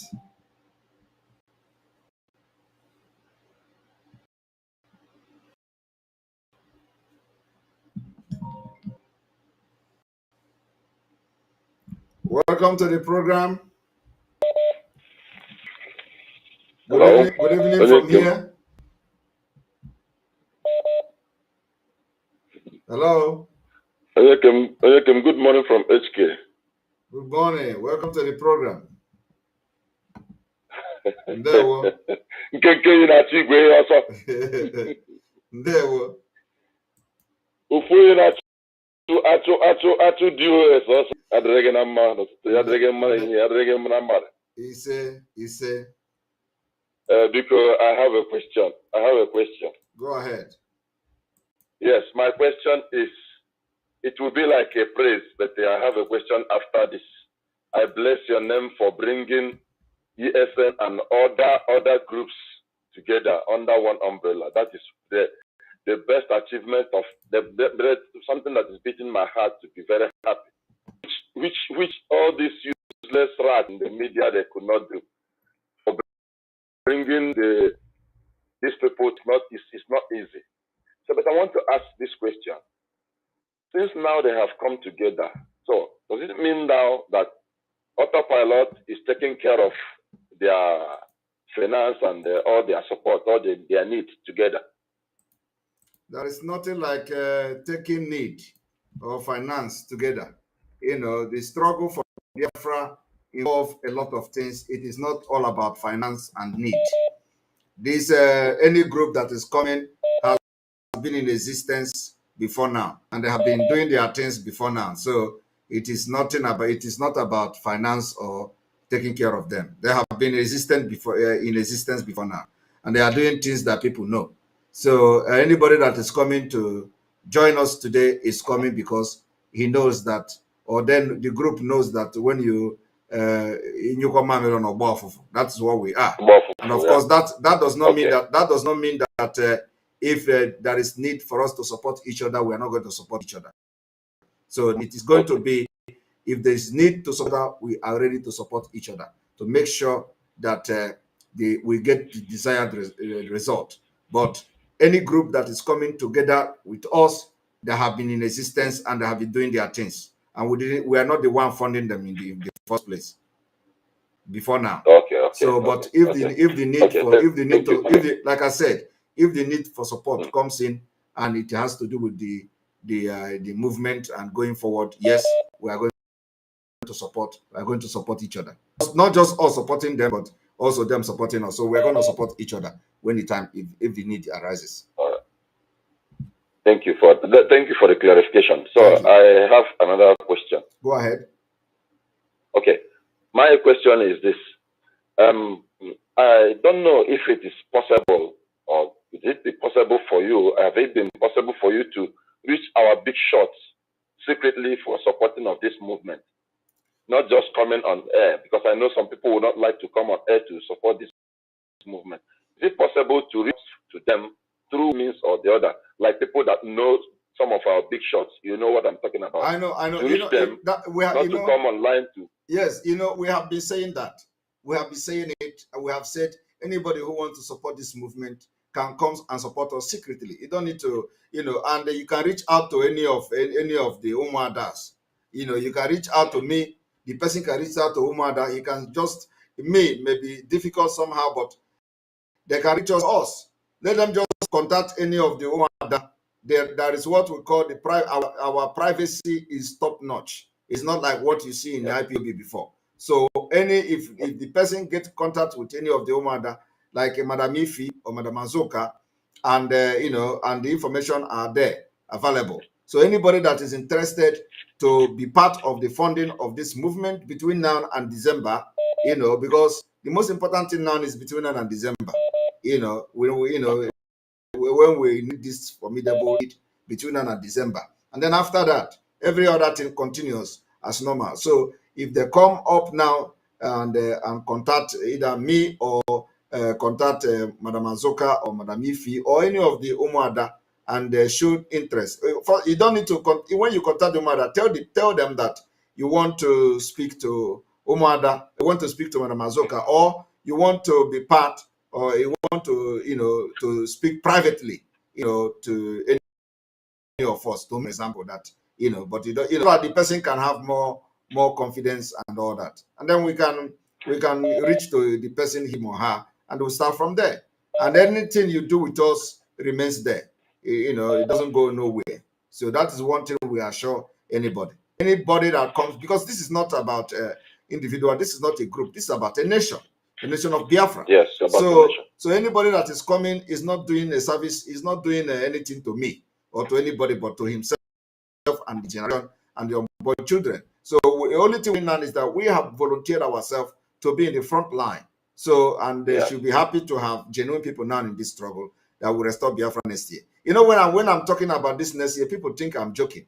It is not, my brother, this is not a joke. I know you. So this Biafra you see is coming next year, whether they like it or not. And how it is going to happen, everybody will see it, how it is going to happen. And when we approach, as we approach September, as we approach November, as we approach December, you will be seeing Biafra, you'll be dreaming and you'll be seeing Biafra with what is going to be going on. So we are here, and okay. Some of the big shots I contacted, they tell me that it has been difficult for them to contact you. They told me like that. But what I want to request from you, is it possible for you to print your email address on your target when you are broadcasting, so that it will be there, so that people can always see especially your email address. You tag it on to be there online, so that people will see, not just mention it on them, not your phone number, private number. Yes, I don't know if it is possible. You tag your email address. I will be doing that. Well, I must tell you that yes, it will be very difficult for people to contact me by WhatsApp or anything, but I think email, no matter how, I will still read it somehow. I will still read it. So if I see any email that is very important, email that has to do with the funding of the ESN, that is the first email I will read. Believe me, because that is one of the things they told me, so that the identity and everything cannot be discussed with anybody. So they can contact you through the email. When you pin it here, it will be very easy for somebody to get it, not from demanding from anybody. So they will just see your email and send the information to your email direct. I will do that. I will update I will be updating the email will be here from tomorrow, and then I will also see whether the email will on our Twitter page, so that people can see the email. That's very, very encouraging. And I want to tell you something. Yesterday, the person here, one particular man who never believed in autopilot saw me yesterday. Do you know what he said? No. He called me. He said, "My brother, come, I'll buy you food." He bought me lunch and told me that now he has discovered why I always believe in autopilot. That is now in fact, that is now a chief of autopilot in this place. Are you serious? Well, I have taken more than 4 months to convince this man, that he was the person that called me yesterday. He bought me lunch and told me from now on that he is the chief of autopilot in this place. Wow. Well, I will know that people are going to know the truth very soon, and a lot of people are coming back, including those who have left the movement because of what was done. You see, yesterday we received calls and a lot of people, so they are coming back. And we are expecting. He said he has come back to monitor what the DOS and all these chica nonsense and all them are doing. He's believing his senses is coming back. He has just come back to refresh and take what the activities of what they are doing and come to watch your program. He is now believing and watch the media of autopilot. That everything that they are doing here is genuine. That these people have they don't come with any evidence in what they are doing. Thank you, my brother. Let me not waste much time. Thank you very much. Thank you for receiving my call. The email address will be. You will see. The email address is already on the screen, as you can see. There is email address info@ekpa.fi, and then that is the WhatsApp number there. So it is already on the screen. Thank you very much. So much. I will pass it to them. I will tell them that you have done it. They'll do it. You will see the emails they will send to you. Thank you. All right. Welcome to the program. We are having new chief pilots everywhere in the world, and they are coming and they are joining. Welcome to the program. Simon, God bless you. Good morning. It's your sister from Warri. Good morning from here, our sister, our Warri sister. Oh, there is one song now that I wanted to call you for, but that gentleman beat me to it. I don't know the meaning of the song, but it goes, oh, ne, ne. I don't know. But anytime I sing it, I got good people. Oh, ne me.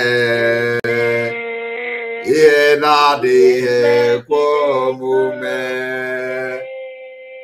Ye na di kwa mume. Ye na di kwa mume. Okay, you don't know the meaning of the song. I'm going to tell you the meaning. But please. All right. I love it. The meaning of the song is that our God does things that people, when things is not possible, that our God does things, he makes things that are impossible to be possible. So, in other words, what God cannot do does not exist. I always get good people when you're singing this. I wanted to call just to sing this song for you. Wow. Honestly, but that man beat me to it. Thank you. I will meet you on fundraising. We are doing about this. Yes, fundraising. Thank you. God bless. Thank you very much. Thank you. Bye. All right. Good evening and welcome to the program. Welcome to the program. Hello. Hello. Can you hear me? All right. Good evening and welcome to the program. Good evening, Mr. Simon. Welcome to the program. How are you doing, Mr. Simon? I'm doing very fine. And you? I'm all right. I have for you. Go ahead. Okay, good. And you don't have to give a whole full details about this question, because this question pertains the answer you're going to give. You are talking to people in Biafraland. Okay. And people who will be in the future of Biafra. So, number one question is about students. Number two question is about the healthcare. And number three question is about doing business. Who are going to do business in Biafraland. So, my next question to you about students is, what do you think about student grants and student loans in our future Biafra? Thank you very much. I am looking at Biafra that we are going to have a free education. The free education to Biafra people and tuition fee for non-Biafran citizens. And then I am also looking for a Biafra where students will be entitled for social support. Social support is that as a student, you are entitled to some token of grant every month to sustain yourself. This is what is attainable. This is what is a normal practice in the Western world. In the Western world, if you live in a country where you have a tuition-free education, you are also entitled to receive a social support. We call it a social welfare and the support. And for example, in the country where I live, we call it the National Insurance Scheme. So this is the kind of Biafra I'm looking for. I'm looking for a Biafra where everybody will have every month something to feed him or herself. I'm looking for a Biafra where people are no longer going to live with $1 a day. I'm looking for a Biafra where we are going to build a database system to give account of every individual, every person coming in and going out of Biafraland. These are the kind of Biafra I'm looking for, and we are going to get it. So yes, the issue of grant, yes, like I've answered, and those who want to study abroad, I don't think there will be any reason for any Biafra person abroad. Maybe that could be possible for the first 10 years or 15 years of Biafra. But after that, I don't think anybody would want to go outside to study, even no matter how much you want to give the person, because we're going to have the best school. Thank you very much for this answer, because the people back home, our people, we love education so much. And if you're listening, this is how the future of Biafra is going to be. Now, my second question to you is about, what do you think about health in Biafraland, in a future Biafra? Thank you very much. The Biafra I'm looking for is a Biafra that every citizen of Biafra will have a free medical care system. The free medical care system is something is attainable in most of the Western country, where once you are in that country and you are living legally, even those who live illegally in are covered by the health care system. But somehow, those who have no legal document will be subjected to different rigorous process before they can, get some required medical attention. But in a serious cases, it is, I will not use the word circumvent because that is not probably appropriate word, but I will borrow that particular circumvention. So when you have this case as an illegal immigrant in different countries, especially in Europe, the system itself automatically circumvent the system to give you, to attend to the problem you have, to the health problem you have. But if you have a minor health issue, they will subject you to go through a rigorous process before you are treated. So what I'm trying to say is that the Biafra I'm fighting for, I want a Biafra where every Biafra citizen will have a free medical service.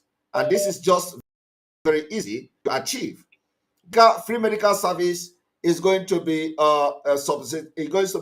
subsidized by the National Insurance Scheme. The National Insurance Scheme of Biafra will subsidize every medical treatment of any Biafran citizen. So we are, first of all, we're going to have a workable insurance, a national insurance system that is going to be government-powered insurance. When this government-powered insurance will come into force, if you go to any if you go to any hospital for treatment, you'll be, of course it is free, like I said, but then you may be asked to pay maybe like 1%, 2% of the visiting the doctor, for example. So this is what we almost the something we practice and we do here. So it is going to be, when we say free, it's not completely free as such, but then you are going to be your legal, your healthcare bill or medical bill that will be the National Insurance Scheme will subsidy. So we will have a workable insurance, national insurance system. Once that is done, everybody in Biafraland will be secured. You don't have the reason to travel to India for medical equipment. In fact, they will be coming to us, not we going to them. Thank you. Okay, good. And the reason why I brought up healthcare is because there are so many people back home in Nigeria where they can't even deliver safely. Some people die during like pregnancy, like delivery process. And if you watch the doctors and the nurses out there, they are not patient. They like help. They like doing what they call cesarean process, where people women lose their life. And there are so many people. Sometimes you're going to have a patient where you're going to fall a victim. They're going to tell you to bring some money before they can touch you or treat you. So that is the reason why I really appreciate the answer you just gave. And yes, let me touch it. Let's touch it a little bit, because this is a disaster. You know, is a very big disaster in Nigeria. Nigeria, like you said, a lot of people have died because when you go to hospital, they ask you to donate deposit money before they can touch you. This is evil. This is evil. You know, is the worst evil and demonic practice that have befall us in Africa. And I don't know other parts of Africa, but especially in Nigeria. So in Biafraland, it is going to be life first before anything. And like I said, the coming into force, the national insurance scheme law will solve that problem 100%. So when anybody have issue in Biafraland, as a citizen of Biafra, your life will first of all be saved before even the subsidizing the medical expenses, which you don't have to pay, but because we are going to be funding the national insurance scheme. So these are the issue that once it is solved, the life of our people will turn 360 degree, and we are going to the Western world, or even better than them. Thank you. Yeah. Okay. Now, permit to add one more question, because these questions are very in fact, I don't mind having you for the next 30 minutes, so you can ask me every question that everybody wants to, because these are the kind of question I want to be, hearing. Okay. Now, the other question I want to ask is, because when you look at Biafra, we are business-minded people. We love business a lot. But our major problem is who's going to fund us? Like, do you think, or let me say, do you think the government, the Biafran government, the future Biafran government will fund people who have the zeal, let me say, the small enterprise, like the small economy? What do you think about that? In law, I would say you are asking me a lead question. No, Mr. Simon, don't give a full detail. Yeah. You can just give people that, don't give a full detail. I know. Don't give full detail. I know, but it is, these are the kind of question that I need to elaborate, for people to know what we are looking at, what we are looking for. So yes, in Biafra, the Biafra I am fighting for, Biafra I am agitating for, I want to see a Biafra where the business people who want to, both the small and medium scale business will also be funded, because this is, we have to have a plan. I'll give you an example what I mean by that. Because when you hear fund, there are people will say, where is the money going to come from? Every time fund, you don't even have the money. Okay, now let me tell you how this funding is all about. What I mean by funding. And some of the Western world, if you want to set up a business, a small scale business, you are going to make application to get grant. That grant is not the grant you are going to use to buy the goods you need, depending on the business you want to open. So you're going to make application. The application basically is to support you, to support you going into entrepreneur life. You need to be feeding, you need to pay your house rent and all that. So person is going to make application to for the support from the same national insurance system. Now, after you have made this application, you are going to submit the business plan. You're going to submit the calculation of the business calculation for the next, maybe like the next 3 years or something. You have to convince the insurance scheme or the labor office, depending on what system we are going to adopt. You need to convince the labor office that this business you want to do will be lucrative and it will make you to live and make a living and live very good with this business.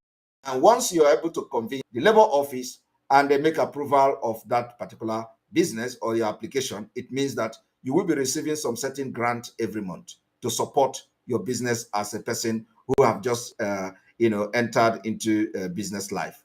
Now, this is what I am looking for. Somebody like me, that is why I am fighting for Biafra. So that a Biafra where everybody who have what it takes to set up a business and run a business and considering the fact that Biafra people are very simple, we are going to take over China. In the next test of Biafra, believe me, with a well-structured and well-planned labor market system, we are going to take over China, because our people will be able to come up with different business plan and business ideas, and we are going to support and fund them to make sure that their goal every 2 years, because this whole forecast is going to be every 2 years forecast. So yes, we are going to support small scale business, medium, and even the big. Those who want to go into bigger businesses, they can get fund, and this fund from the government, the bigger company will be subjected to a repayment. You are going to repay if government give you a loan to go into a bigger business. And this is going to be possible through what bringing in the that will set the pra to hit the ground running. The system is set. You are also going to have what we call the credit system.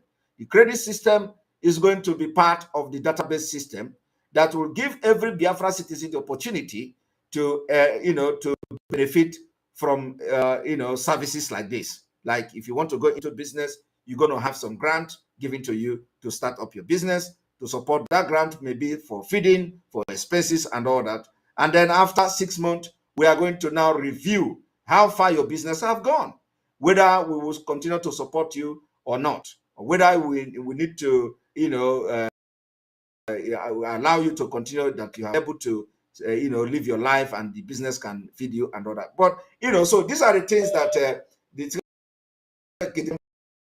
are looking for. And I know if people in Europe who don't have resources can do it, we are going to do it better. Thank you. Thank you very much for the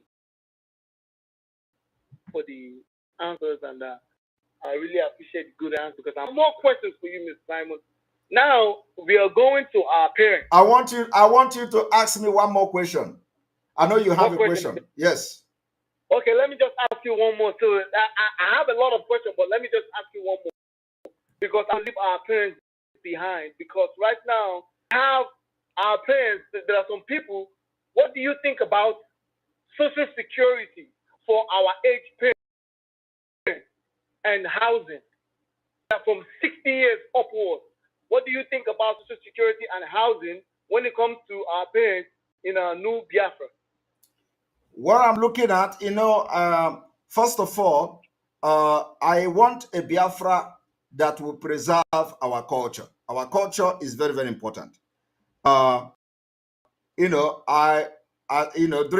as I study, I have come to realize that culture is the way of life of people. So, in so many things, we may not adopt a westernized system. The extended family system in Biafra will be preserved. I'm looking for a Biafra that will preserve an extended family system. The reason why the extended family system will be preserved in Biafra is so that we are not going to go astray. So we are going to have a law that will recognize extended family system. Now, the issue coming to the elderly people, our parents, is that, in some of the Western world, you see that elderly people have what we call the elderly people home. And so when they get old, they move them to this elderly people home, and they stay there, and the family will go there to visit them and all that. This also covered and all that. So it does not matter whether you are rich or poor, you are going to be cared for, you'll be taken care of for, and all that. And let me tell you that in the country where I live, as one of the decision maker in this country, as a politician in this country, I'm very, very much involved in how the system runs. So we are also, making amendment in this law that, has to do with the elderly people. So there is possibility for family members to either decide to take care of their elderly people at home if they want, as long as they can. And also this law is also available, and so it is a matter of choice. So some people who don't have people to take care of them will go to the elderly people home, and they spend their life there, and then they can be going there to visit them. And if they die, they now go to take them to burial and all that. So we are going to adopt a different system, have that extended family system in Biafra. The family system is that what we are going to do is that the elderly people, for those who want, and I believe everybody will want, because in our culture, it is very, very difficult for you to allow your parents to go somewhere and stay because they are old. So we are going to make sure that every family who have elderly people who have actually paid the price of our nation will be cared for, that we're going to give them a different and a special insurance scheme that will ensure that they are taken care of in a different way. And one of the way we are going to do it is that somebody from the family could be assigned, and as the person who take care of this particular elderly people, and they're going to receive a special grant for that. It is not like grant, but if you receive some kind of social benefit for being the person taking care of the elderly people. So this is what we are going to do. So some people in the family can be appointed to be the one to take care of these elderly people by changing their, taking care of them if they go to toilet and all that, making sure that if they need medical attention, or if they want to go to hospital and all that, go to market for them and all that. So anybody that is taking charge of this will be receiving some kind of bonuses from the social services and from the National Insurance Scheme of Biafra. This is the kind of Biafra I'm looking for. We are not going to borrow everything from Europe, because we have our which needed to be prepared. Thank you very much. This is just a brief what I'm looking for in Biafra. Simon, if you allow me, I will ask you 100 questions. Please, thank you very much. Please go ahead with one more, because it's like you are. This is a very, very important question you have asked me today, and I don't think anybody has ever asked them a question. Okay. Let me ask you one more question before I go. Thank you. Now, our force, like the military, the air force,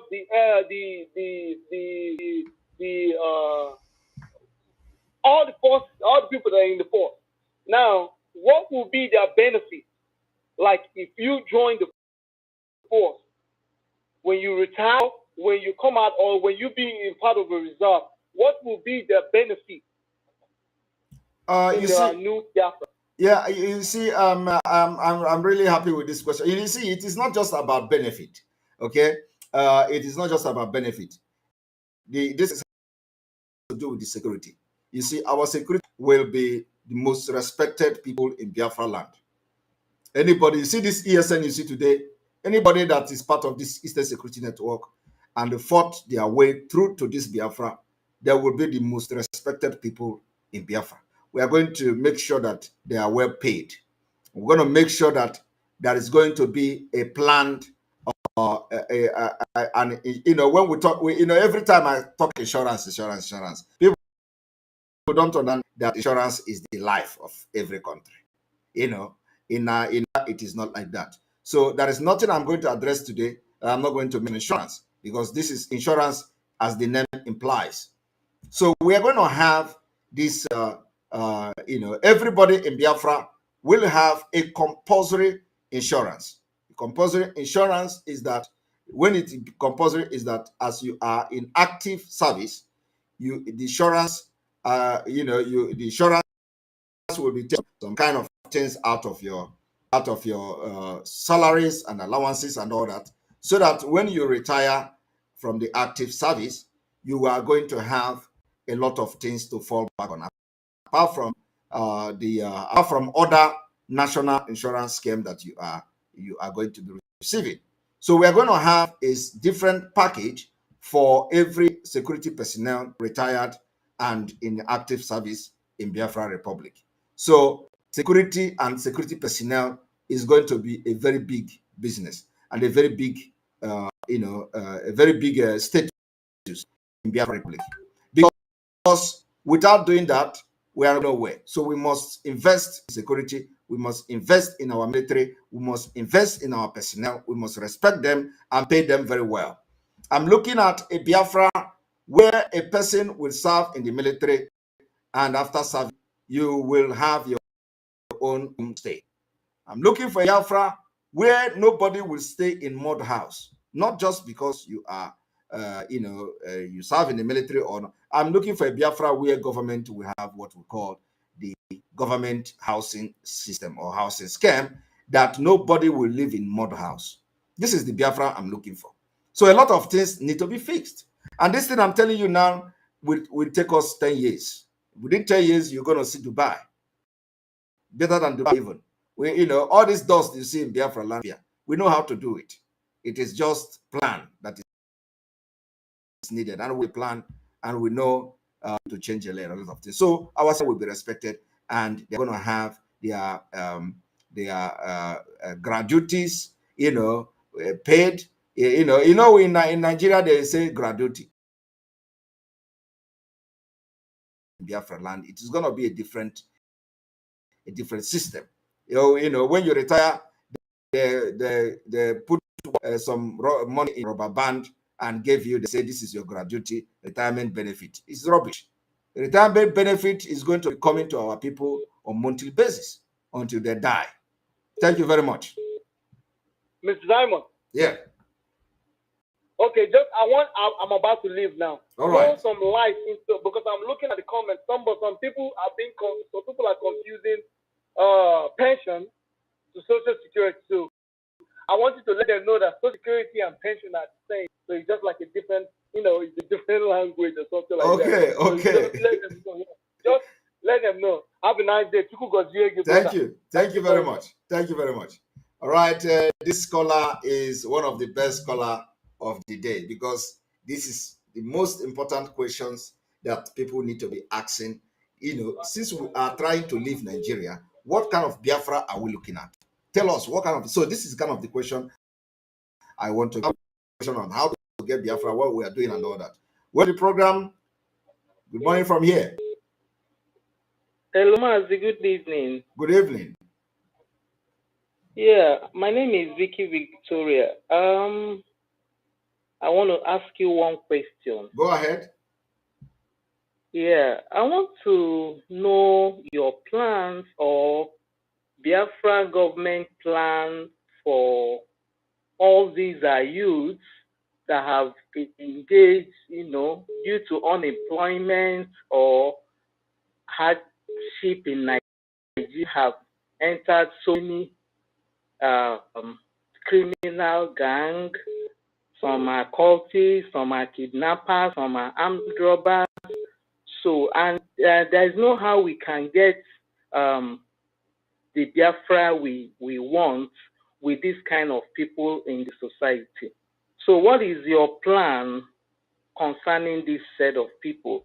Like let's take example of what happened in Anambra. Let me correct you. You said there is no way we can get the Biafra we are looking for with this kind of people. I don't think it is the right word, because we are going to get Biafra now before we are talking about how to solve the problem you are talking about the social vice. So we are going to have what we call a rehabilitation center. Not the kind of rehabilitation center you see. You're going to have a well-equipped rehabilitation center, and we are going to have a in this rehabilitation from the start, so that we are going to deal with that our people that are coming that their brain has been contaminated by the hardship of Nigeria. Fulani, it was a deliberate, or it is a deliberate policy to destroy our youth. So we're going to have a rehabilitation center that will take care of that. And it is not just in Biafra land. It is not just in Nigeria. Social vices and people with issues are everywhere, including in Western world. And there are ways they handle those issues.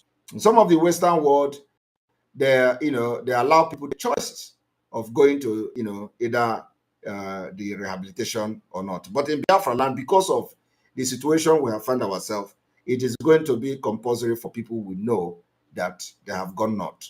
So we're going to make it. It is going to be in Biafra law that in this beginning where we are building a nation like this, we are going to make it compulsory that those that their brain have gone not because of the Fulani infiltrated or the Fulani destroying their brain will go to compulsory rehabilitation program.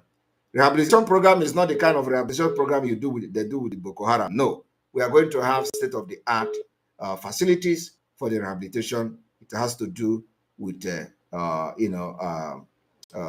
natural treatment. It has to do with drugs. It has to do with so it has to do whatever that that is attainable and what the Western world are using to treat people that have some of a situation like that. We're going to be open to handle everything to make sure that our people are not subjected to they are not at risk, because some of these people put the life of our people at risk. So we are going to have that rehabilitation center. What the rehabilitation center will be doing, how they treat these people individual. Of course, I'm not expert in this field, but I believe that we have to have the best for our people, because we will have that resources to do that. Thank you. All right. Welcome to the program. Welcome to the program. Good morning from here. Yeah, good morning. One mother, Simon Ekpa. Oh, God, man, and I forget. They were watching it. Oh, God, man, welcome to the program. Yeah, I have been listening to you. In fact, you are just as smart as you are. To help one of the questions brother asked you in terms of in a business environment, which I am into, I was just so eager to answer that brother. And I want to tell him, I believe he's still listening right now. The Biafra we are looking at is not Nigeria. There is nothing, what if any in Nigeria?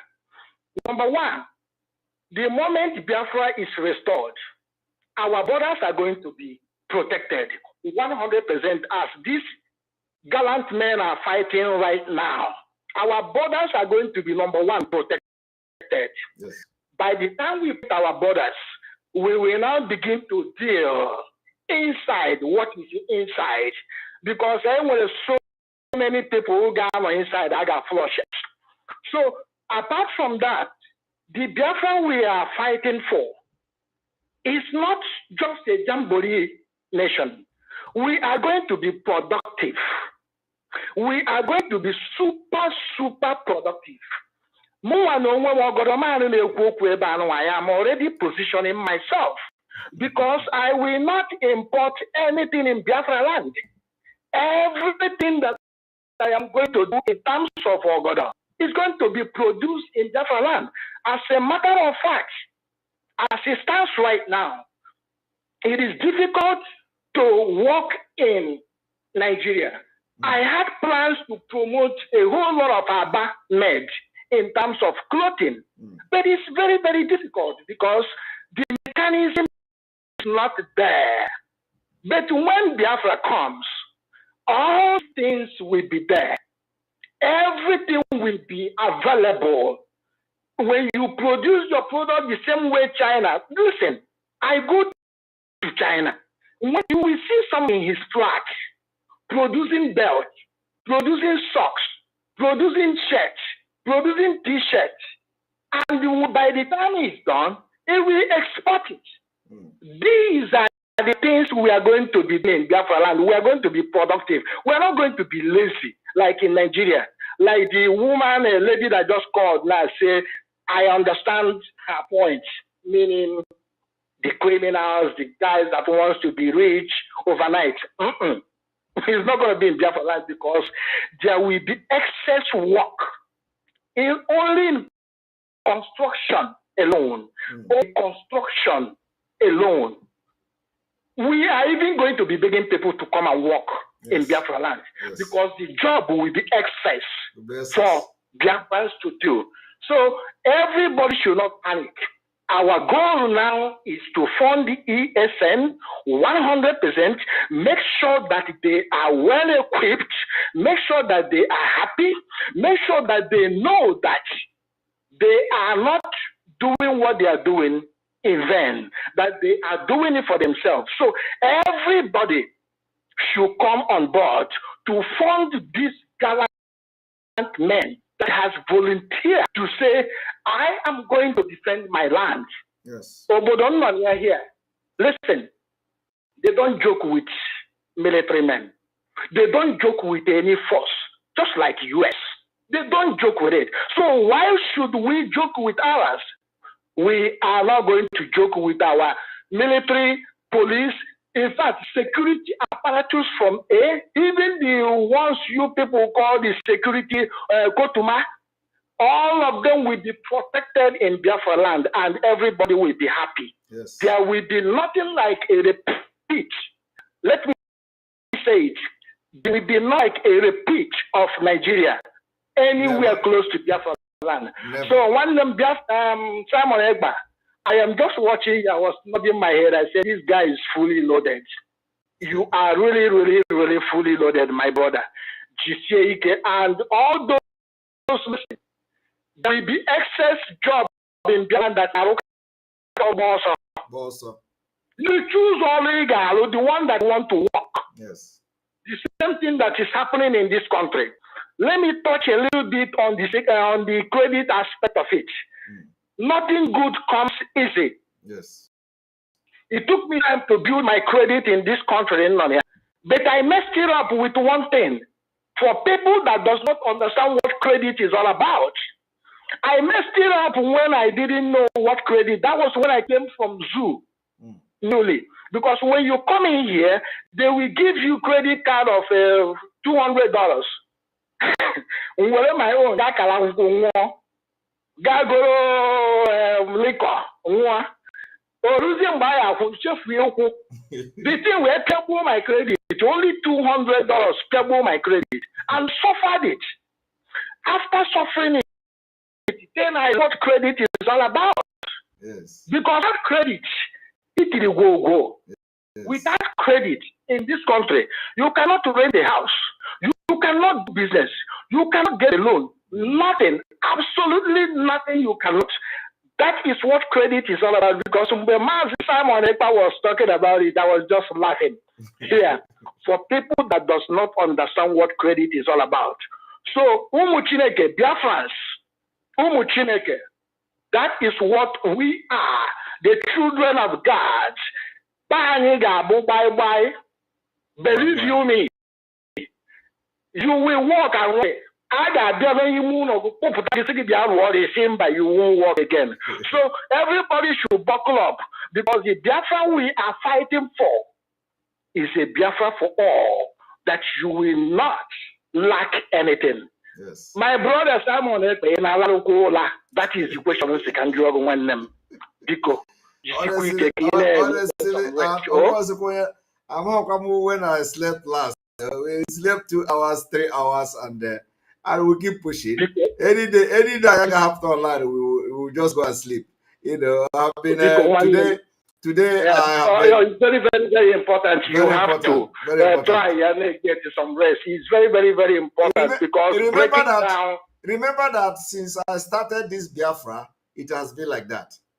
You remember? Yes. It is. Yes. So it has been like that, and nothing have changed. just say my brother Chineke Bagume. But for those thinking that Biafra is going to be a repeat of Nigeria, no, true. It's not going to be. Listen, China will come down because they will bring them. In fact, the whole world is going to. Which company is going to be accepted in Biafraland? Yes. Mark this word. I am into business and I know what I'm talking about. Thank you so much, my brother. Thank you very much, Goraman, for your contribution. And then I need one more call, and then we call it a day. One more call, and we'll call it a day. All right. Good morning from here. Good morning, my dear brother. You're welcome to the program. You're going to be the last caller today. Oh, that's wonderful. I've been trying to call, trying. All right. Go ahead with your question. Okay, Mother Simon, I just want to thank you for everything you have been doing for the African people. It's not easy. They are a very big task, but I thank God that you stand on it and you are able to take us to promised land. I'm very happy for everything. But don't be annoyed. I want to ask you one question. Go ahead. Okay. Please, before Ojukwu declared Biafra war, was it after Aguiyi dead, or before the Biafra war was declared? Was it after Aguiyi dead? Well, I don't think that this question is something that I'm going to answer you now. You know, it's irrelevant to what we are saying here. So, what do you want to know? Which one was declared first? When Aguiyi died? Well, why do you want to know? No, I want to know because I have my reasons of asking it. So what is the reason? The reason why I'm asking it is that Biafra, we are taking it as a joke. But people who doesn't know will think that all those things that we are saying or you are doing is a joke. I normally tell people that God has given Biafra another Aguiyi and Oju in Biafraland, which is Nnamdi Kanu and you yourself, Master Simon Ekpa. You know the story. You know the story of how Aguiyi was killed. Yeah, he was the Biafra. Okay. He's still alive. Yeah. So he narrated the whole story to me. That's why I asked that question, because some people don't understand it and some people don't know what it is. But I have come to make it clear because I want to let people to know that fighting for Biafra is not a task of somebody that just started. It's something that starts for a very long time and which you and Nnamdi Kanu have come to take the task again. Because when Nnamdi Kanu started, people take it as a joke. Until you get to a certain level that they began to put the trust on him because they see him as another Chukwu in Biafraland. And I tell people that without Nnamdi Kanu and you yourself, no other person will be able to come out and fight for Biafra, and no other person will be able to come out and say things about Biafra that people will believe.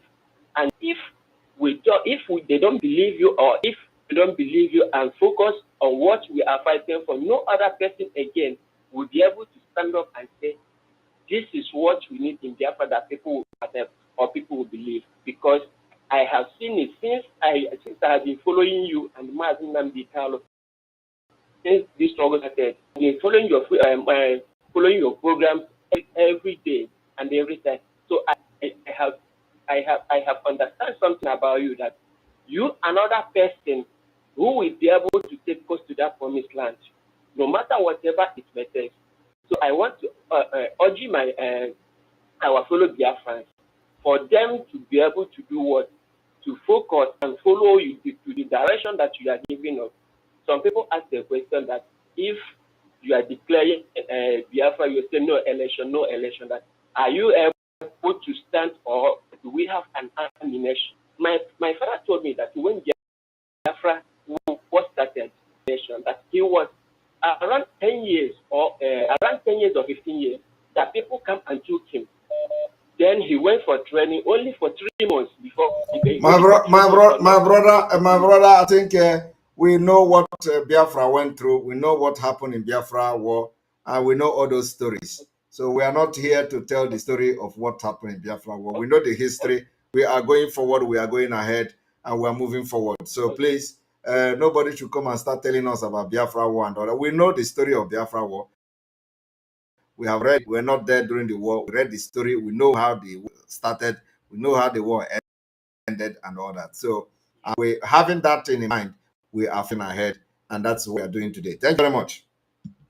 I have somebody with a U.S. Army as a name, so I don't know. I said that this person is going to be the last person, and then here we're going to end the program today. Please, if you want to contact me, or if you have any other thing to say, you have to write email or wait for going to be having question answer often from now going forward because of the engagement we have. So we'll be doing exposition, and then exposition like today is going to be a question and answer. Tomorrow exposition. Now this is almost 3:30 a.m. here, so I need to sleep because tomorrow is work day. Thank you very much for being part of this program. May God bless you. May God bless Biafra. May God bless Mazinam Dikano. May God bless Sunday Igboho. May God bless ESN. God bless Omada. Bless all our alliances, BLN and BLN leaders and all of them. And from here, from me, it is good evening.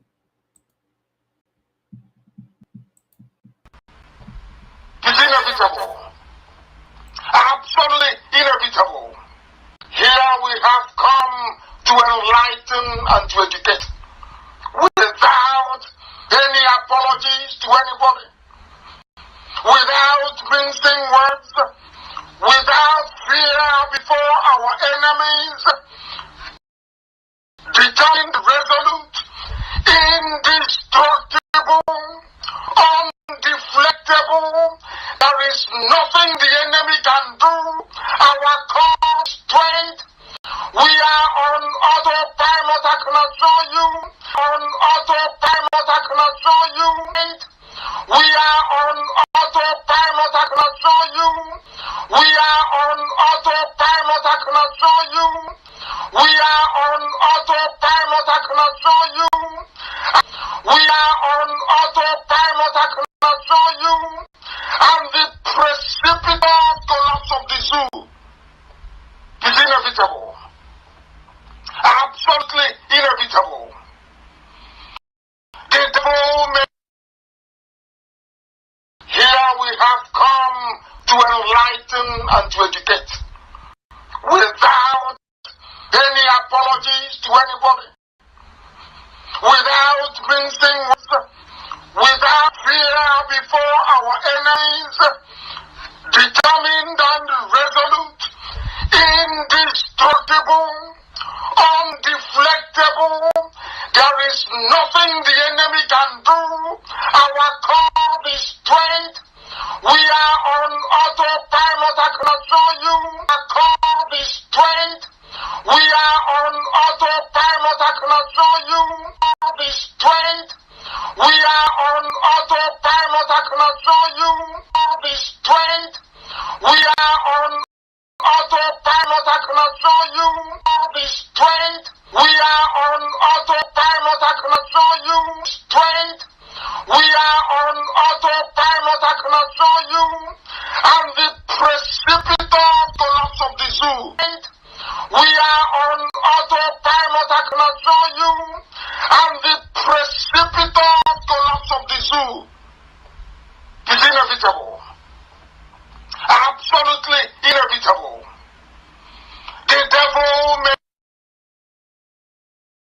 Here we have come to enlighten and to educate without any apologies to anybody, without mincing words, without fear of our enemies, determined and resolute, indestructible, undeflectable. There is nothing the enemy can do. Our core is strength. We are on autopilot, I I can assure you, and the precipitous collapse of the zoo is inevitable.